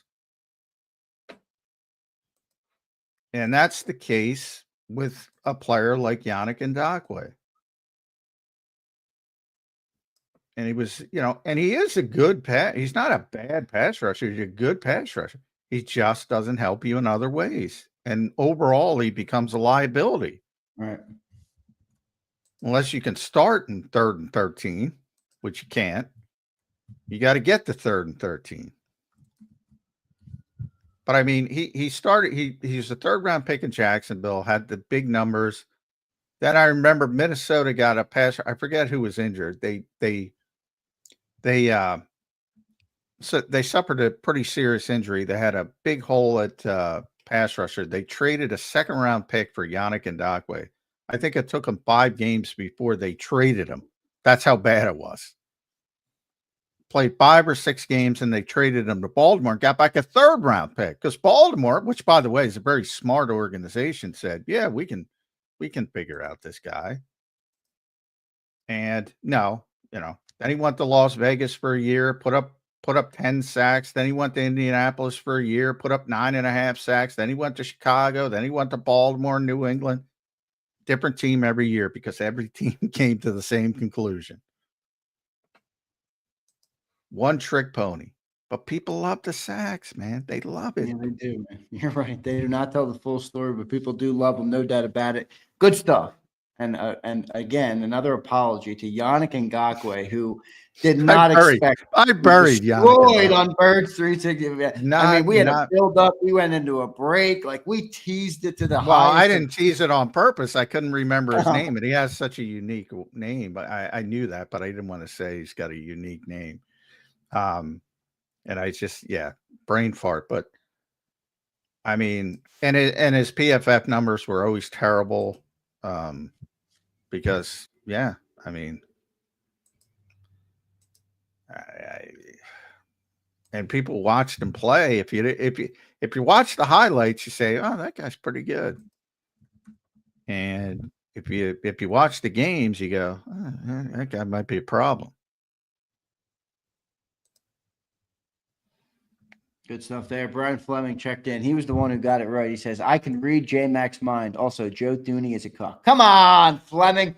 He went back. He did this to us last June. Joe Thuney's a really good player. Descending, but really good player. But shouldn't be playing left tackle. He's where in Chicago now, Joe Thuney? Yeah. Big part of Chicago.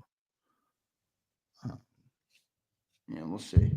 We'll see if the Chicago moves worked on that offensive line. Good stuff, Brian Fleming. Thank you, brother. Appreciate it, man. Congrats on getting the Yannick one right. Sorry to Yannick again, but we appreciate that. Johnny Mac, let's move into our next segment here. We've had a great show so far. Next thing I want to do is I do want to do the position grades, but I'm going to do it backwards here.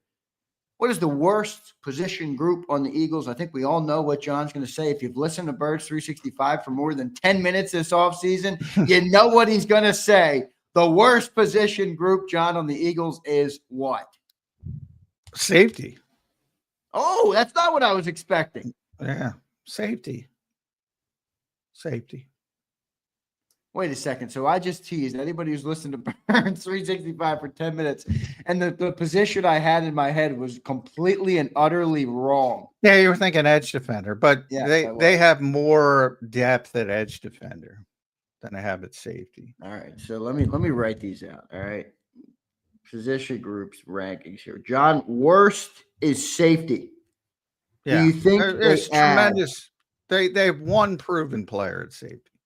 And everything else is up in the air. Yeah, that's true. And you know, because he was undrafted, a lot of people don't even believe in Reed, but I do. But a lot of people don't.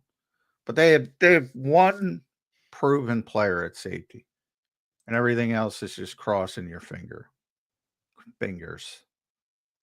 So, yeah, I think overall, and there's not a lot of like you know, some people are excited by Lewis Seen because of what he was in college. And I warned him on that.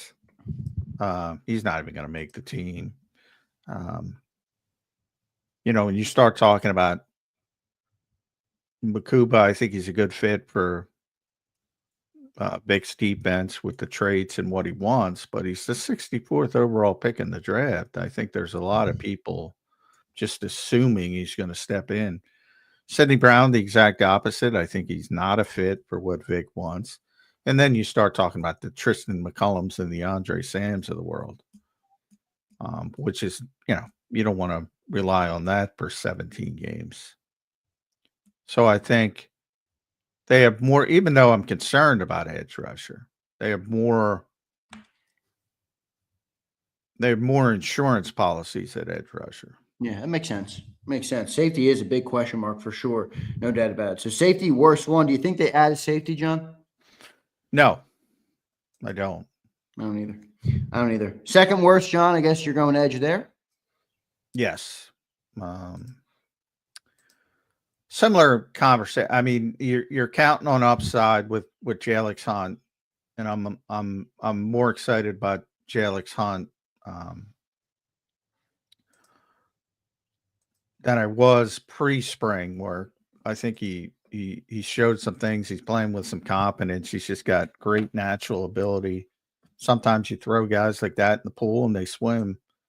And I'm much higher on that. A little bit higher on Josh Uche as well because of Lane and his comments, and Zach Bond to a certain degree. Didn't see a ton from Ojulari, but it's not that big of a deal. They're NFL players. They can at least hold down the fort, you know, but you might get an Ndakwe situation with Ojulari because people are, well, he had 6 sacks with the Giants. I mean, okay. What does that mean? I don't want to compare him to Ndakwe after I just buried Ndakwe. But Uche kind of has that too. Remember, Uche had like the 9 sacks or whatever it was. Yeah. Well, he had 1 year. He had 11 1 year. Ndakwe had a bunch of big sack years, but you know, limited player from all around standpoint. So you know, yeah, you have NFL players. And then Vic, you know, when you talk about Patrick Johnson and good versatile player, Antoine Powell-Ryland, we talked about the college production, but maybe not the traits to stand out. And then from there, Vic called them the other guys, KJ Henry, O'Shawn Mathis, players like that. They got the other guys' treatments. So, yeah, I edge rushers kind of shaky. We're ranking the Eagles position groups worst to best right now. So far, Johnny Mac had safety is the worst. Second worst was edge rusher. John, third on the list from worst to best. Worst to first. We're going backwards here. So you had safety, then you had edge. Where do you see next? I will say this, and I don't know if you agree with this. You can confirm or deny whether you agree. I think this is where there is a little bit of a demarcation line where they get better. All the position groups get better from here, but I don't know what you think of that. Yeah, for them. Well, yeah, I mean, the next group is going to piss people off, but it has nothing to do with the guy on the top of the depth. I know. I already know. Yep, I know where you're going. It has everything to do with the guys on the bottom of the depth, after him on the depth chart. And again, the Eagles are a very talented team, but you know, after Saquon, running back is not good. Yeah.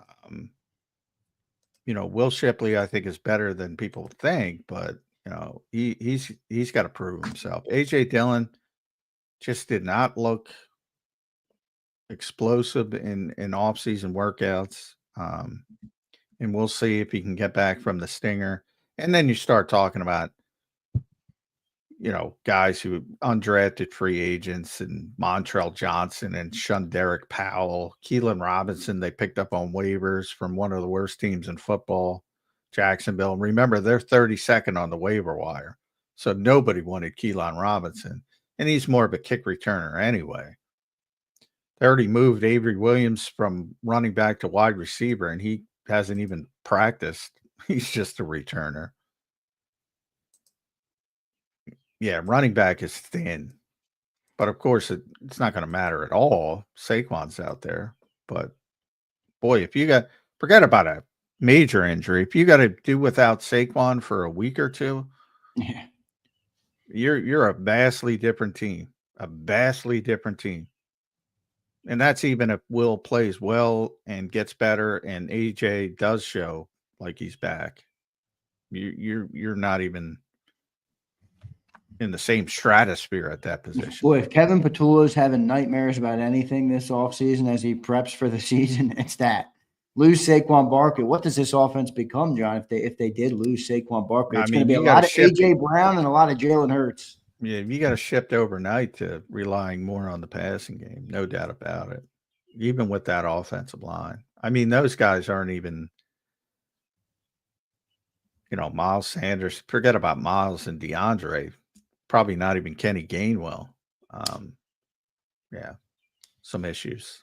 Yeah, no doubt about it. So running back third, again, ranking the position groups worst to first.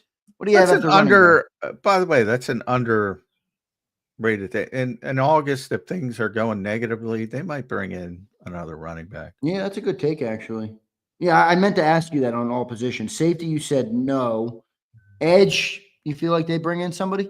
Well, all of that, and if I would frame it, like if they show up in July and they're deep in August and Makuba's not coming around and Sydney's, you know, that can change things. Yeah, right. Well, they can always change. I'm not holding you to your feet to the fire on these. Yeah. Just your general feeling. But I think they're comfortable with, for now, I think they're comfortable. They saw enough from Makuba to think that they're going to get them prepared. And Vic's very good at that, so understandably.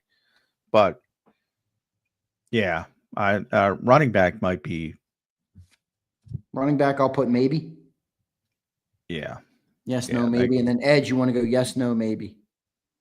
On bringing somebody in? For an edge, yeah. No, they're not going to bring somebody in. They're not going to bring somebody in, period, unless things go really poorly at a certain position. Their whole offseason has been discipline, more cost effective. Yeah. They're not going to blow that up until they have to blow it up. And that but you can get cheaper options here, maybe. So, like, remember last year we got that. I think almost every year, though, John, in the last 4 years, we've acquired a player. Yeah, but even so, if there is an edge rusher out there who's on the last year of his rookie deal and hasn't gotten an opportunity somewhere else and could potentially, and you keep freezing up on my end. I don't know if it's others or just me, but I'll keep going. Hey, it's my internet's kicking. But if you can find that player, then you're just in the same boat. If he actually explodes into a CJ Gardner-Johnson type season, but at edge rusher, well, then you got to pay that guy $30 million. So I don't know. I think they're going to stand pat and try to get through it, but we'll see. I think all their eggs are in the Alex Hunt basket right now because he's here for 3 more years at a very cost-effective rate. And they'll probably extend him if he plays really well before that 3rd year, but you get the point. Yeah, no doubt about it. All right, after running back, John, where are you going?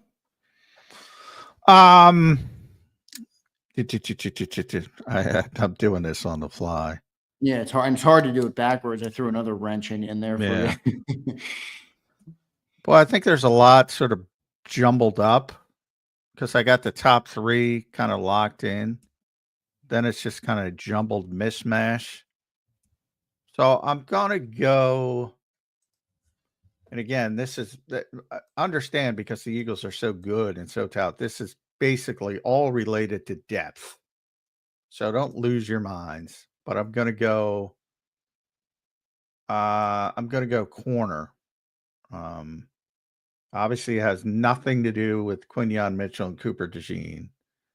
But then after that, obviously Ringo, I'm personally very high on him, but completely unproven.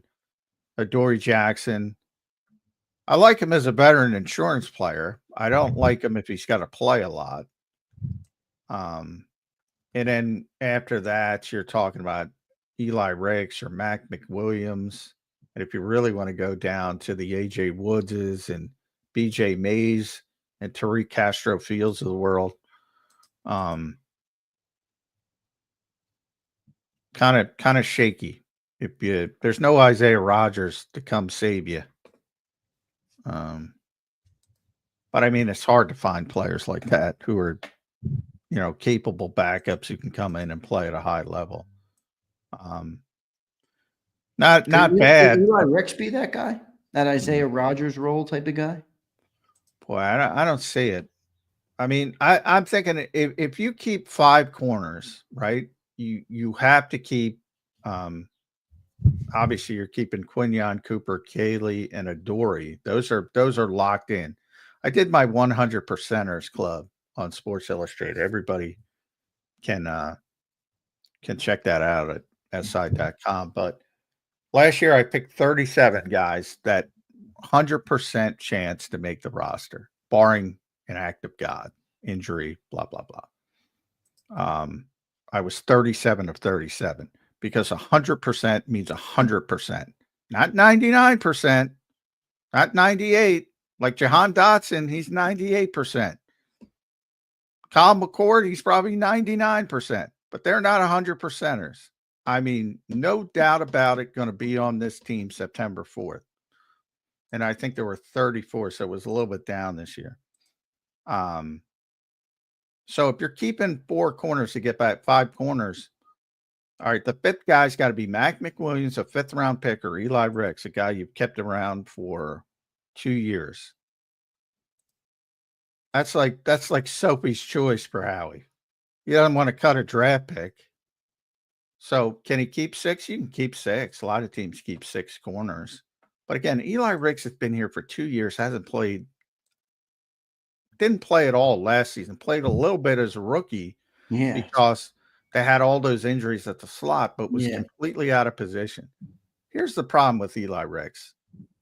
He's 6'2". He's very undersized from a weight standpoint, very light, so he's not going to help you in run support. But the biggest problem is he can't run. He ran a 4.6 coming out. He's got not good cut it at corner. Yeah, outside, especially outside the number. Yeah, right. That's my problem with Eli Ricks. I don't think he can run to be a long-term part, and I think this might be the end of the road for him. Now, could he make the team? Yeah, I'm not sold on Mac McWilliams, but I did like what I saw from Mac in the spring. You could tell he's a much better athlete. But yeah, that's Soapy's choice for Howie. For whatever reason, he loves Eli Ricks. So we got, if you're keeping 5 or 6, we got obviously Quignon, Cooper, Keely's 3, Adore's Adoree. 4. Yeah, and And then then- 5 is Mac or Eli. Well, Matt, they're not going to cut Mac. They just drafted the guy. They're not going to cut Mac. I see Well, what you're saying. Yeah, you got to pick one of them. But you can keep 6. You can go the other way. You can say, well, I don't have – you're probably going to keep 10 as a whole. We just talked about safety. There's no need to keep Andre Sam or Lewis Seen. So if you keep only 4 safeties, you can keep 6 corners. So they can go about it that way. Right. But, Andre Sam's a guy that people don't talk about, that he's going to help you on special teams. And that's another thing. Eli doesn't help on special teams. He's not a good special teams player. It's bizarre he's been kept here for 2 years and he doesn't contribute on special teams. Clearly, they like his ball skills. But I'm like, how does that translate? Unless he magically got faster behind the scenes. I don't know how it translates. Sometimes you got to give up on your pet projects. Yeah, that's true. It's maybe one thing you could hold against Howie right now. Not much you can hold against it, but that one. All right, John. After cornerback, where do you go? I'm gonna go tight end, which is actually a lot better this year overall, depth wise, because they brought in. Yeah, I'm surprised to hear you say that. They brought in a bunch of guys who, probably belong in the NFL. They're probably 3rd tight ends. And I still think it'll be Dallas and Grant, and then it'll be, and they only kept 2 tight ends at the start of last season. But now they have our guy Harrison Bryant. They have Kylan Granson. Nick Muse was one of the most impressive players in the spring, and EJ Jenkins, who is sort of the guy. I mean, they've all passed EJ Jenkins, all 3 of those guys. So they're much better from a depth standpoint. And this is sort of the demarcation line when you say, yeah, that's not bad, tight end this time, depth-wise. So by no means is this bad positioning, because I think from this point forward, all the positions are pretty, at least have some decent depth. Yeah, I agree. All right, so after tight end, then where are you going? Then I'm going quarterback. Really? And the only reason it's down that low is because nobody's proven past Jalen. I mean, I feel like the backups are better this year, but maybe that's just my bias. oh yeah, that's. I mean, Kenny Pickett. I don't know. Yeah, why. true. No, Kenny Pickett was a first round mean- player. Yeah, he was a good player. That's wrong. You're right. And he's got a lot of experience, a lot of starting. And but by the way, when he was forced to play, he played well. Yeah. Even with a broken rib. I Now, like the mix though, John. Not Well, I like people like- McMullen, but I like McCord and I like McKay. well, people like Tanner McKee because of what they've seen in the preseason. But again, it's unproven in week 18 where they just ran the same play over and over again. But and then he had 4 passes at the end of the Dallas game, I think. But yeah, I'm high on Kyle McCord, but he's also a 6th-round pick and a rookie. Yeah. I mean, I'm not. I can't put too much stock into that. Yeah. And Dorian Thompson-Robinson even, there are a lot of teams that could use a 3rd quarterback that Dorian Thompson. So again, it's not, but it's completely unproven after Jalen Hurts. Last year, that wasn't the case. Whether people like Kenny or not, that wasn't the case. So I like it. I like the upside. Me specifically of Kyle McCord because I like the processing and the accuracy. But I know others are high on Tanner McKee. Well, I like the upside there as well, but it's hard to say, oh, I'm confident. If the Eagles had to play a game with either of those two, like right away, I would not be that confident. Now, if Kellen Moore tells Mickey Loomis to get on the phone and get Tanner McKee to Philly or to New Orleans, and they send over a fourth, are you taking that deal or are you out on that deal? No, not taking that. No, they need a backup. And they know, like, that's a lot to put on Kyle McCord's plate as a rookie. It's a lot to put on. Do you think McCord has officially jumped DTR, Dorian Thompson, Robinson? Yeah, that's not even a competition. Yeah, guy's done. Sorry, Dorian. No, he'll be here on the practice squad unless he gets done. claimed on waivers. They'll keep him. They'll keep him around. All right, so quarterbacks. What's after quarterbacks then, John? I mean, I kind of agree with your QB take there after you explained it. What's after QBs for you? Defensive tackle, interior defensive line. Yeah, this is where they're all getting better. You can tell. Well, I think they're all getting better at tight end. So we've already crossed the because I think the depth is much better at tight end. I probably should have put tight end ahead of quarterback, but whatever. I'm doing it on the fly. Yeah, it's fine. Yeah, I mean, we just talked about Jordan Davis a lot. Good player. Jalen Carter's a great player. Moro Jomo, I'm very high on and proved himself. I think people forget that he proved himself as an effective player last year. And I just think he's getting better. Ty Robinson, good upside. And then even behind that, guys like Thomas Booker, nobody talks about. I think he's an NFL player. The Eagles are high on Gabe Hall. And be careful, Byron Young is a guy they stashed last year. Was a third-round pick, I think, in 2023 from Alabama. Vic mentioned him unprompted the other day. And I noticed that. And they got him playing nose tackle snaps as Jordan Davis's backup. Don't sleep on him. They're better on the interior defensive line than I think people realize. And they're still deep. So I think that's a solid position overall. There you go. So after DT, now we're like basically toward the very top, getting closer to the top. So these are basically the best position groups. But after DT, John, what do you got? Wide receiver. There you go. I think they're much deeper wide receiver than they typically are in the fashion that people think of receivers. In other words, I think they got people that can actually play the receiver position, which I don't necessarily think they had last year. Now, a lot of that depends on, I think Jahan Dotson is a good player and people don't realize it, and he'll be here the entire spring and summer, which he wasn't last year. So I think there'll be a better sort of rapport with him and Jalen. Best third wide receiver, say it all the time in the Nick Sirianni era. Plus, I think Terrace Marshall and Danny Gray can play receiver.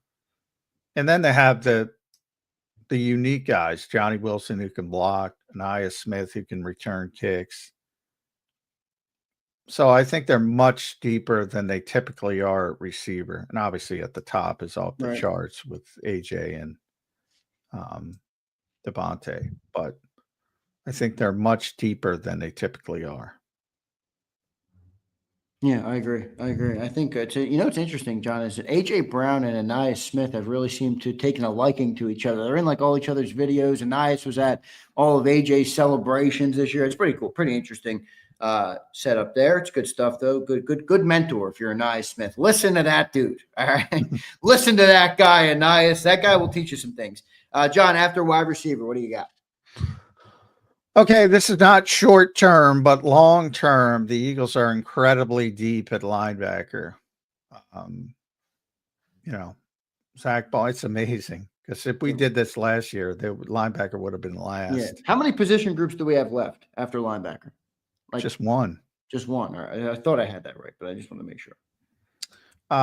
Which number one should be obvious to any Eagles obvious. fan. But you have Zach Bond, who's an all-pro. You have Nakobe Dean when he gets healthy, who had a phenomenal season. You have the first round pick, who should have been probably top 15 if he wasn't injured, Jahad Campbell. You have Jeremiah Trotter Jr., who I think is emerging and going to be a good player and will play early in the season. And even Small Monday Jr., I think, is a good day 3 pick, especially for what the Eagles want. Very lengthy, almost like a poor man's Jahad Campbell as far as the coverage and the length part of it. So linebackers very strong once they get like week 8 on, very strong to the point where it's like, well, how are you getting these guys on? Imagine if Trotter plays well early in the season. How you keeping them on the field?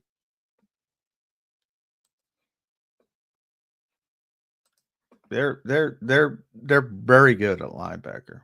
Not early, but right now they're precarious. You know, when Zach Bond sat out, he had general soreness of minicamp, and he sat out, and it was Trot and Smile Munden because Campbell and Nakobe aren't ready. But you can see how deep that is when Campbell and Nakobe are back. So there you go. So it's amazing that we went from John this time last year, and nobody disagreed with you. So people can't like hold this against you. We all were like, this linebacking group is terrible. Yeah. What is going on? Well, the good thing is I can hold it against you. I can't find a person last year who was high on the linebackers. I haven't gotten much crap over the linebackers. So you're right. I think people realize part of it is like even Zach admits and Howie admits, and I had no fucking idea. Even Zach Bond admits he laughed about his Pro Bowl incentive. He was like, "Why is this in my contract?" So when the player does it, I think it's a little bit. And even Vic said, he's like, because Vic got a lot of credit, and to Vic's, Vic's not full of himself. He's like, I didn't know. I just thought, this guy's got the instincts to play off the ball, but he didn't know.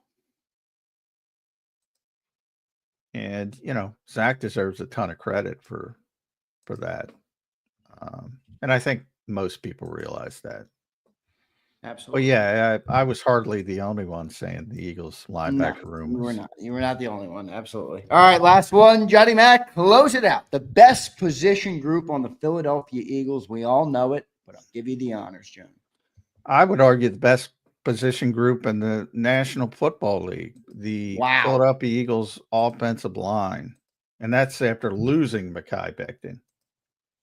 You got 4 Pro Bowl level players.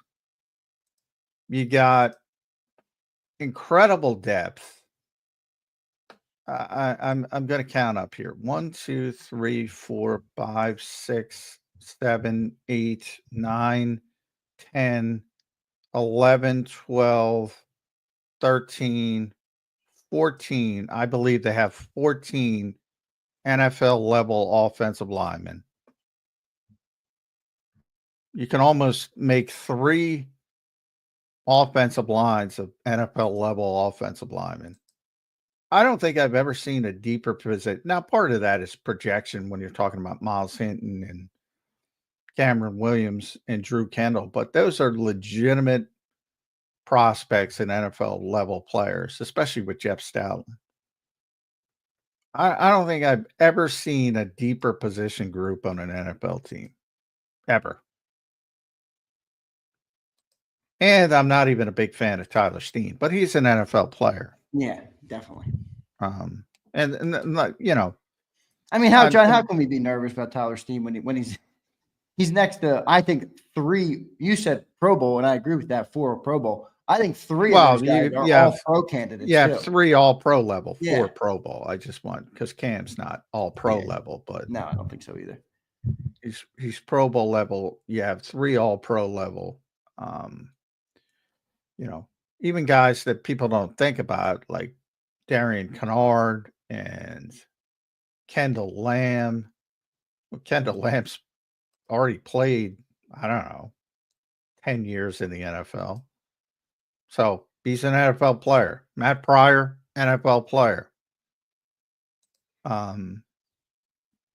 Yeah, it is the best. Like I said, if I could give all people who lose their minds over MVP and Super Bowl MVP and this and that, if I could give the MVP out to anybody, I'd give it out to the Philadelphia Eagles offensive line, but you can't do that. Yeah, I agree, though. I agree. I saw you, speaking of that dumb list, you were saying that another outlet made with the top Philly athletes or whatever. I saw one dude put the entire Eagles offensive line at number 2. I'm like, all right, that's a good one. I like that one. So I did see that one. That was good. Well, yeah, but then you're cheating. You know, if you're doing a list of best players, and I don't know, I think it's best players in Philadelphia. I think it's it was like I think it's all 4 in teams. Philadelphia or something like that. Yeah. Like, you know, I'm with you. I'd like to give him the MVP, but you can't. So like when we're doing our list. Yeah, right. Guess what? Lane Johnson's got to be on it by himself. Jordan Mailata's going to be on it by himself. Landon Dickerson's going to be on it by themselves. And they should all be in the top 10. And they should all be, you could argue all should be in the top 5, to be honest. Yeah. Man, that's unbelievable, man. What they've done with this offensive line. It's the hardest. It's objectively speaking, what seems to me the hardest position group to build across the NFL, where teams try and try and try and fail and fail and fail. And it just feels like the Eagles have this never-ending well, just offensive linemen in this town. I mean, it's unbelievable. But thank Jeff Stoutland, thank Howie, thank the guys that have done the work to build up that group. As John always points out, you don't just draft great players, you develop them too. So the Eagles have done a great job at that. John, we got a couple of chats here. I can't believe it's already 9:59. We never even got to our NFC East topic, but we'll hit on that a little bit tomorrow. Let's make sure we get all of our super chats here. CB4, what's up, CB4? Why we keep hearing Justin Simmons every week? I don't know, CB4. I don't know. It drives me insane, CB. I don't know. It's that time of the season. You got all these aggregators, and they go, "Oh, Justin Simmons still available." And he went on Kay Adams' show and said, "I want to play for Vic," and but they don't take into context what the Eagles are doing, what they don't want to.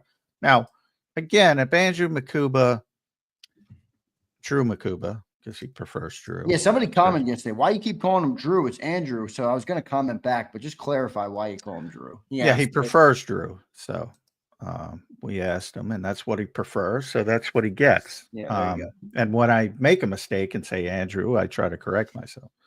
But, if it's August 15th and Simmons hasn't signed with anyone, and, Makuba's having a bad camp, and Sydney's having a bad camp, and Tristan McCullum's having a bad camp, a lot of bodies, and Andre Sam's having a bad camp, and even Lewis Seen's well, maybe at that point, but I would think people are not going to stop talking about Justin Simmons or Jair Alexander to the Eagles until they sign with somebody else, because it's the Eagles.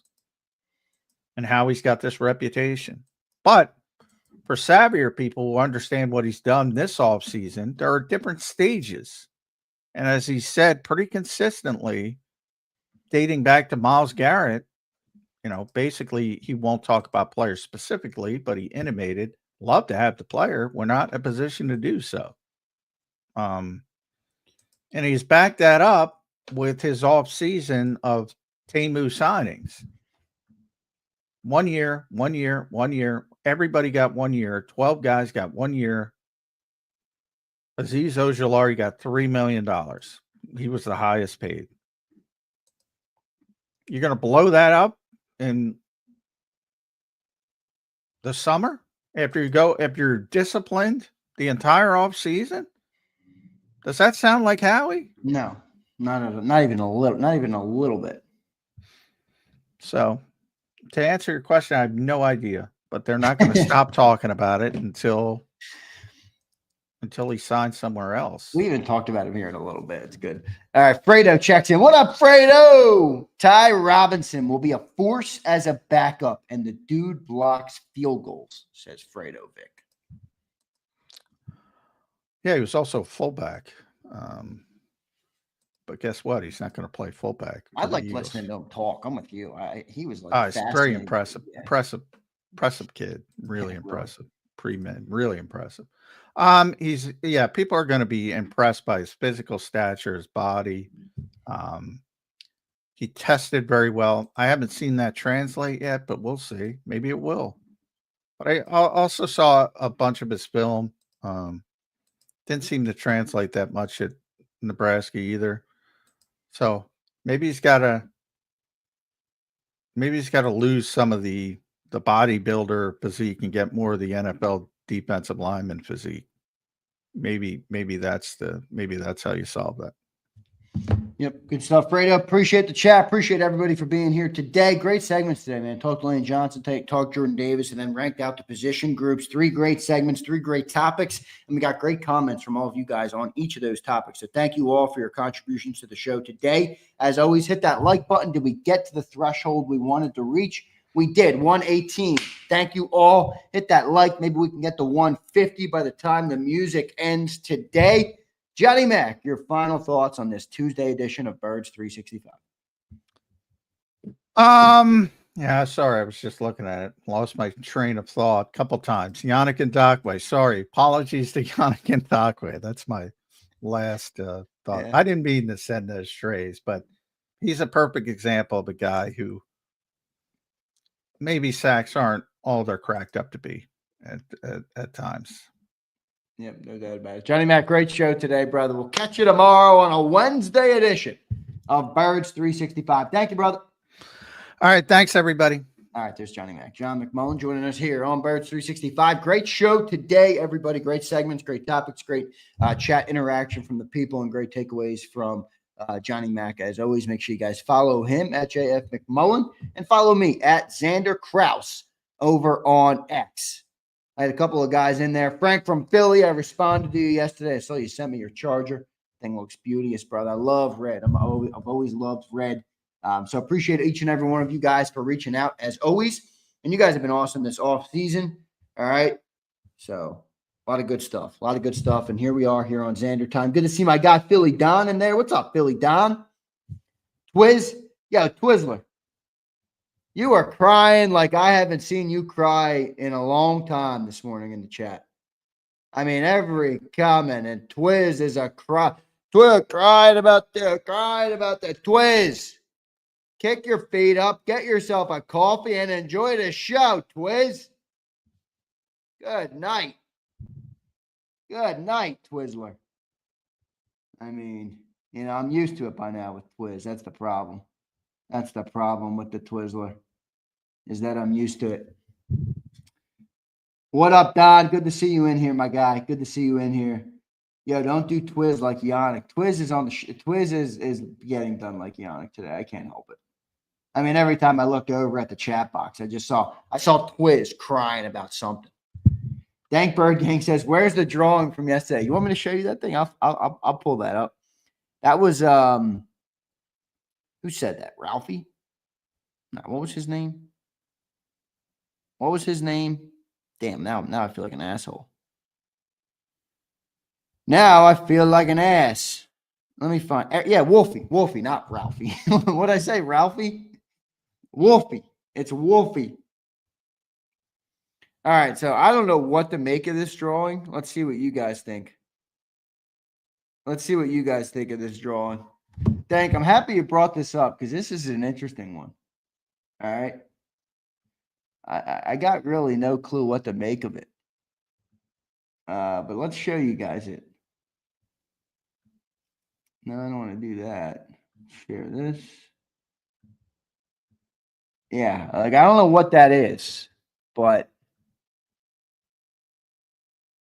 so I'm not really sure. I guess that's me with the LIX hat and a bucket hat, obviously. ZK, he's got my gold cross with no cross, which is a foul. He just put a gold chain. And then you got J.M. McMullen over here. You got the big, I guess looks like the big headphones, the goatee. I don't know why there's a Christmas tree on top of his head and a field goal post. I don't know what they were for. I like that I'm way bigger than John. Like I'm like a big, beefy, stocky-shouldered, taller than McMullen in this thing. And then you got, I don't know what this is. Like, what is this? Does anybody know what this is? Yeah, so, I don't know what this is, guys. But my guy, shout out to my guy, Wolfie. All right? Shout out to my guy, Wolfie Wolf. Shout out to my guy, Wolfie Wolf, for making these robots. Demonic robot. I wouldn't call them demonic, all right? There's no demonic here. I don't see anything demonic, but I did get a pretty good kick out of these. I can draw better than that drum. Is that Lesbo? It might be. It might be. I don't know. It does look like, now that I'm looking at it, it looks like the 3 box where me and John are up in the corners and our guest is down below. I don't know. Maybe it is Les Bowen. Wolfie, nice job, Wolfie. I told him. I responded to him yesterday on the show, didn't I? Is he here? It's a JAKIB Picasso. Yes, it is. Yes, it is. Twix or Snickers? Give me Twix. Give me a Twix, JP. Both are solid, but if the Snickers is frozen, it could change the game a little bit. But the crunch of the Twix, I'm going to go with. I don't eat much candy like that, though. I will say that. I don't eat much candy like that. But there you go. There's the drawing. Did you like it? Shout out to Wolfie Wolf for that. I don't know why he made it. The one thing I liked about it, too, is like, look at like my head shape and then John's head shape. It's like, ready? It's like a triangle. And then over at Johnny Mac, you got a rectangle. I'm like, was that, did he do that on purpose? Was it by coincidence? And then I just was cracking up at the tree. Like, what the heck is the tree? And then you got me. You got like the triangle head. I'm like, maybe that. I don't know. With the long nose, that's foul, man. That's foul. Come on, man. Come on, Wolfie. Xander got that cocaine nose. I don't know, man. The J-Mac face is. Oh, but there's a bunch of you had this take about the nose. Yeah, I'm not really sure what's up with that nose. Is my nose that big? I don't think so. I don't know. Who cares? I don't worry about shit I can't change. John, oh, yeah, that is what it is. Johnny Mac talks about that damn tree he had to get cut down. Why the field goal post? All right, Keese. This dude Keese is like a Wizard of Oz. Keese, what else you got? Why is it a field goal post? Keese, you want to come on the show? I'll send you a link. You can break down this graphic for me. My guy Keese knows what's going on here. Why the field goal post? What? We've established that the tree is Johnny Mac's tree he's been talking about. What is this? What is this thing? All right. What is that thing? Moving goalposts like Cilio? That all right. Maybe moving goalpost Emrys. Emrys, good to see you in here, buddy. Hope you're doing good. I guess that is what he means. That's all your guys' takeaway. Football has field goal posts. Thank you, Dank. Field goal by the woods. Robert, it's kind of my first take. Robert, me and you were on the same wavelength, but Keese is like Nostradamus here. He's like, he knows exactly where everything is. All right. What is that thing? You could say that for the entire page. No, they're not ears. Robert B., they're not ears. They're the famous Johnny Mac headphones. They're the famous Johnny Mac headphones. All right? You need to come over to me. I do like that he made me like this ox, dude. Like, look at this, dude. This guy's a freaking savage, this guy right here. Are you kidding me? Drops the LIX on top of the bucket hat. Are you kidding me? Guy's a beast right there. And then you got this shrimp down here. I don't know who it is. I don't know who it's supposed to be. But there you go. Yeah, explain the lats is right. J-Mac has got some beefy lats here. All right. Man, I did not expect to be talking about this drawing today on Zander time, but that's happened. That's what's happened. Zander, that's got to be Wolfie. Maybe. Kerr, maybe Secunda. Maybe Secunda. Who knows, my friend? Shahid, that's somebody. Yeah, you're right. J-Mac got the beats on. He's got those big Sennheiser headphones. All right. All right, everybody. Great show today. I appreciate each and every one of you. I thought we did have 3 great topics today, by the way, with Lane Johnson at the Open. Then you had Jordan Davis, and then you ranked the position groups. I did think they were good topics, as always. So that was exciting. Good to talk about. Lane Johnson is, obviously it's crazy what he's been for this team. I know it's right tackle, but still unbelievable. I mean, the guy logged his best season ever basically last year statistically at 34 years old. Unbelievable there. So, and then I thought the Jordan Davis conversation was good too. I try not to get lost in the weeds on that convo, but it's such a tough thing to gauge, I think, on Jordan Davis because the contracts are coming up. Obviously, the defense is built the way it is, and everybody's got to get paid. So John talks about that demarcation line. It's like, where is that line, and is Jordan Davis above it? I don't know if you could say he is. All right? And excuse me while I do a little bit of production on the fly here. All right? I'm a one-man band, everybody. Yo, Akbar! I haven't seen my brother Akbar in forever. Akbar, Akbeezy for Sheezy. How you doing, brother? Yo, Akbar put up one of the funniest tweets. Where are all my black listeners, my black brothers and sisters who are listening to me right now? Where are you? Reveal yourself. Come on, man. Akbar sent me the funniest tweet yesterday. So yesterday, I was joking about the hairlines. There's my guy, Keith. Akbar's in here. All right. And Akbar tweets me this shit. And he says, only the coolest of white guys can make a funny black people joke. Zander Krause goes in on the brothers for spray painting their hairlines. ... Hilarious. ... Man, I lost it, man. I saw that tweet yesterday. I was cracking up. I'm like, man, I didn't really think of it like that. But now that you say that, yeah, I mean, you think I can spray paint this straight white comb over? I can't do that. So that's pretty funny. That was pretty funny from Akbar, who tweeted that out yesterday. For those who saw Zander time yesterday, I was ripping on the spray painted hairlines. All right, pretty funny.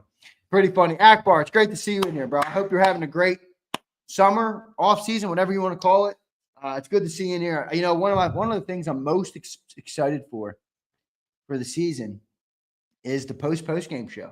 I love doing that, man. I love talking with the great people of JAKIB Nation. So I'm like sick of John and McMullen, of John and Cilio right now, man. It's like, no, I'm not. I love them both. But you know what I mean?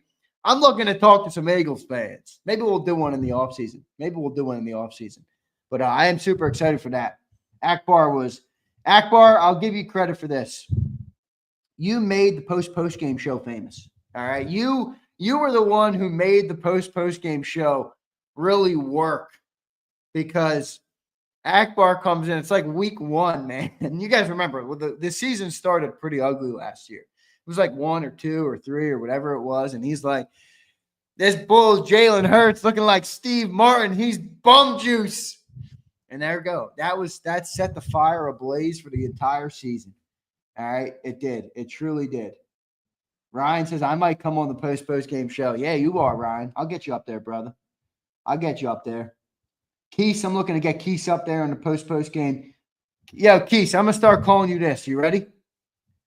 You ready, Keese? Camel Keese. Camel Keese. Look at my boy Keese on the camel in Egypt. Camel Keese. Not to be confused with camel toe Keese. Just Camel Keese. Camel Keese. All right, I love it. 5-star. What's up, Xander? I finally got up early to catch your show. What up, 5-star? Thanks for being here, buddy. Thanks for being here, brother. I appreciate it, man. I appreciate it. Pause. That is a pause, Keith. That is a pause for sure. But all right, man. Good to see everybody in here. Good to see everybody in here. I see my guy Rashid Mixon. I see Deshae. Fly Eagles Fly. Cam Bride checking in. There you go. I love it, man. I love it. Camel toe, lay off the corn. You're right, Brian. I don't have that problem. I forget which game I came on after. Rashid, I remember. Which game was that? I got to go and look. I got to rewatch. I'm going to rewatch some of those. I'm going to rewatch some of those. All right, everybody. When I start saying words like Brian Fleming puts in the chat, it's time for me to go. All right? I got a little bit of energy this morning. It's time for me to go. All right? If I'm saying that on the air, you know that I got to get the heck out of Dodge. All right? Means I got to get the heck out of Dodge. Last season was it really was, Fleming. It was really such a fun Eagles season, dude. Such a fun Eagles season. I'm excited for the season this year. All right? I think I'll have a new studio hopefully by that time. So got to get my own play. Hopefully after the season this year. That's my timeline. After the season, maybe I'll be buying myself a new house. We'll see. We'll see if I can save up any money. I got some saved, but we'll see what I can do. All right, everybody. I appreciate each and every one of you. By the way, I've had a lot of fun discussions. All right, since we've been talking about cars. I love talking about cars with you guys. Still think 12-5. I had 13-4, Keith. I had 13-4, not 12-5. 12-5 sounds a little low for me. I think this team is better than 12 wins, man. I had 13-4 though on the when we did the win-loss predictions. That's what I had. I feel like they could easily win 14 if it works, but Ram over the studio. I want to sell my Ram now. Ram race. We'll see what ends up happening. All right, everybody. Appreciate all of you guys. See you next time on Birds 365. Thank you all for having fun with me, as always, here in the offseason. I appreciate each and every one of you for kicking it with me, for spending some time with me. I know you all have valuable days, valuable time, valuable things going on. So when you spend a minute here with me on JAKIB Sports, it means a lot, and I appreciate it. See you next time, everybody. You've been listening to Birds 365, the destination for the passionate Eagles football fan who bleeds green. If it's Eagles football, we're talking about it. Debate inside the locker room and guests that are some of the greatest football minds from around the region. We hope you enjoyed the show. We know we had a blast. Make sure to like, comment, and subscribe, and we'll be back soon. But in the meantime, hook up with us on social media at JAKIB Sports. See you next time on Birds 365.